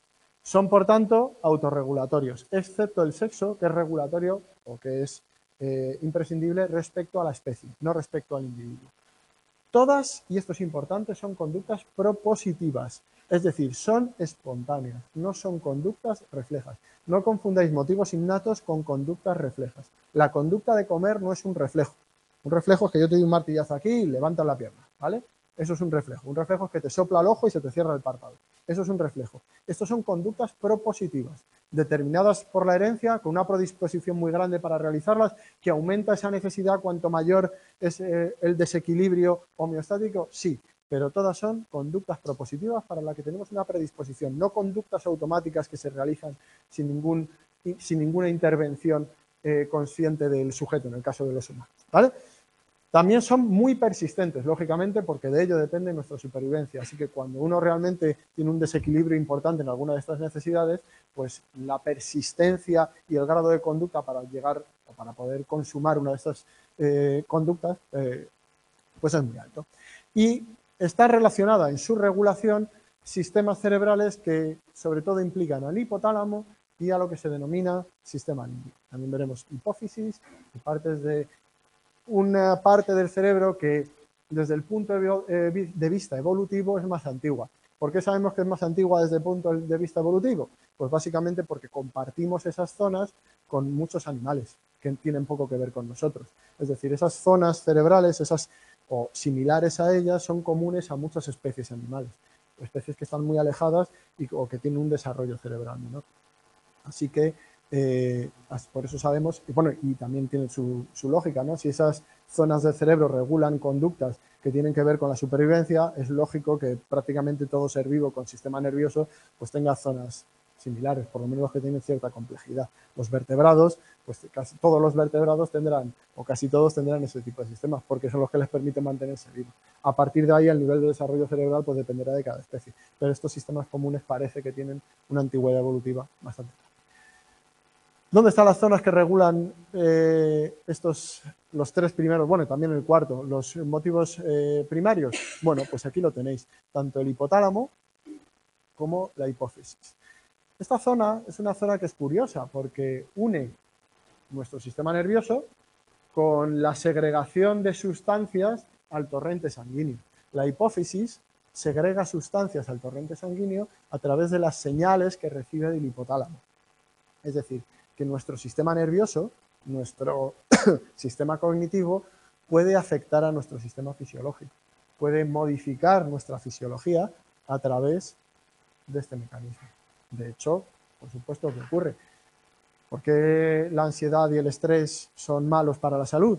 Porque en principio uno puede pensar, pues bueno, estoy nervioso, es una cuestión mental, pues qué más da, ¿no? Más allá de que me tire por un puente de desesperación, pero desde el punto de vista físico, bueno, pues no, porque la activación que produce del sistema nervioso simpático y la segregación de sustancias como el cortisol a la sangre, pues hace que se deteriore nuestro sistema, nuestro cuerpo, y que haya, por ejemplo, mayor riesgo de muchas enfermedades o de muchas patologías cardíacas, por ejemplo, o, aunque no está demostrado y parece que hay alguna relación, pero eso hay que investigarlo mucho, incluso un mayor riesgo de cáncer.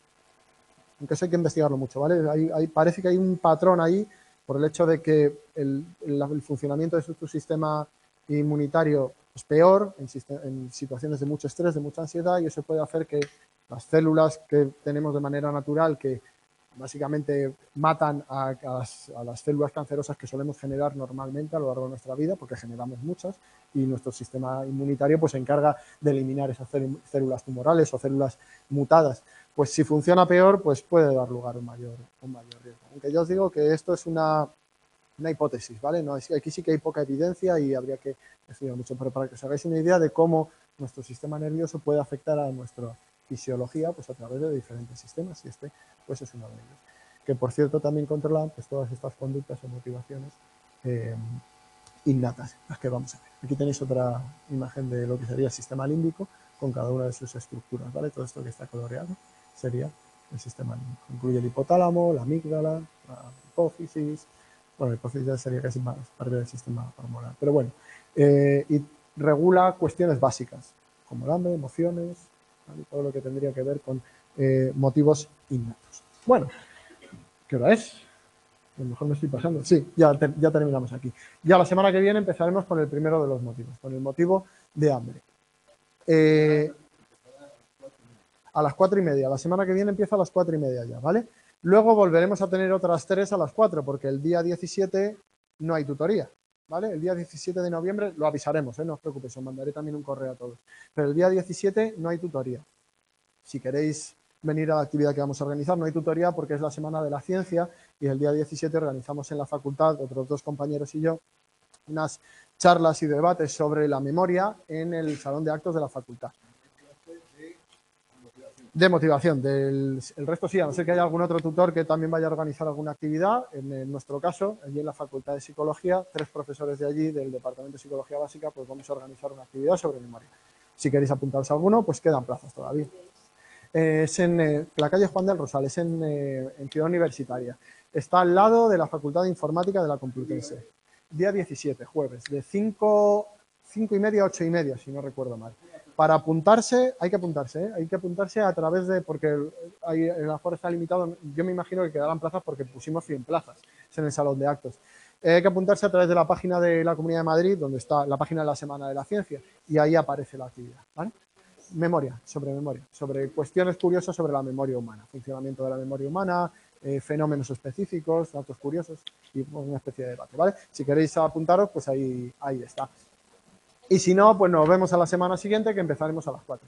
La semana que viene, sí, la semana que viene a las 4:30, tutoría, igual que siempre, ¿vale?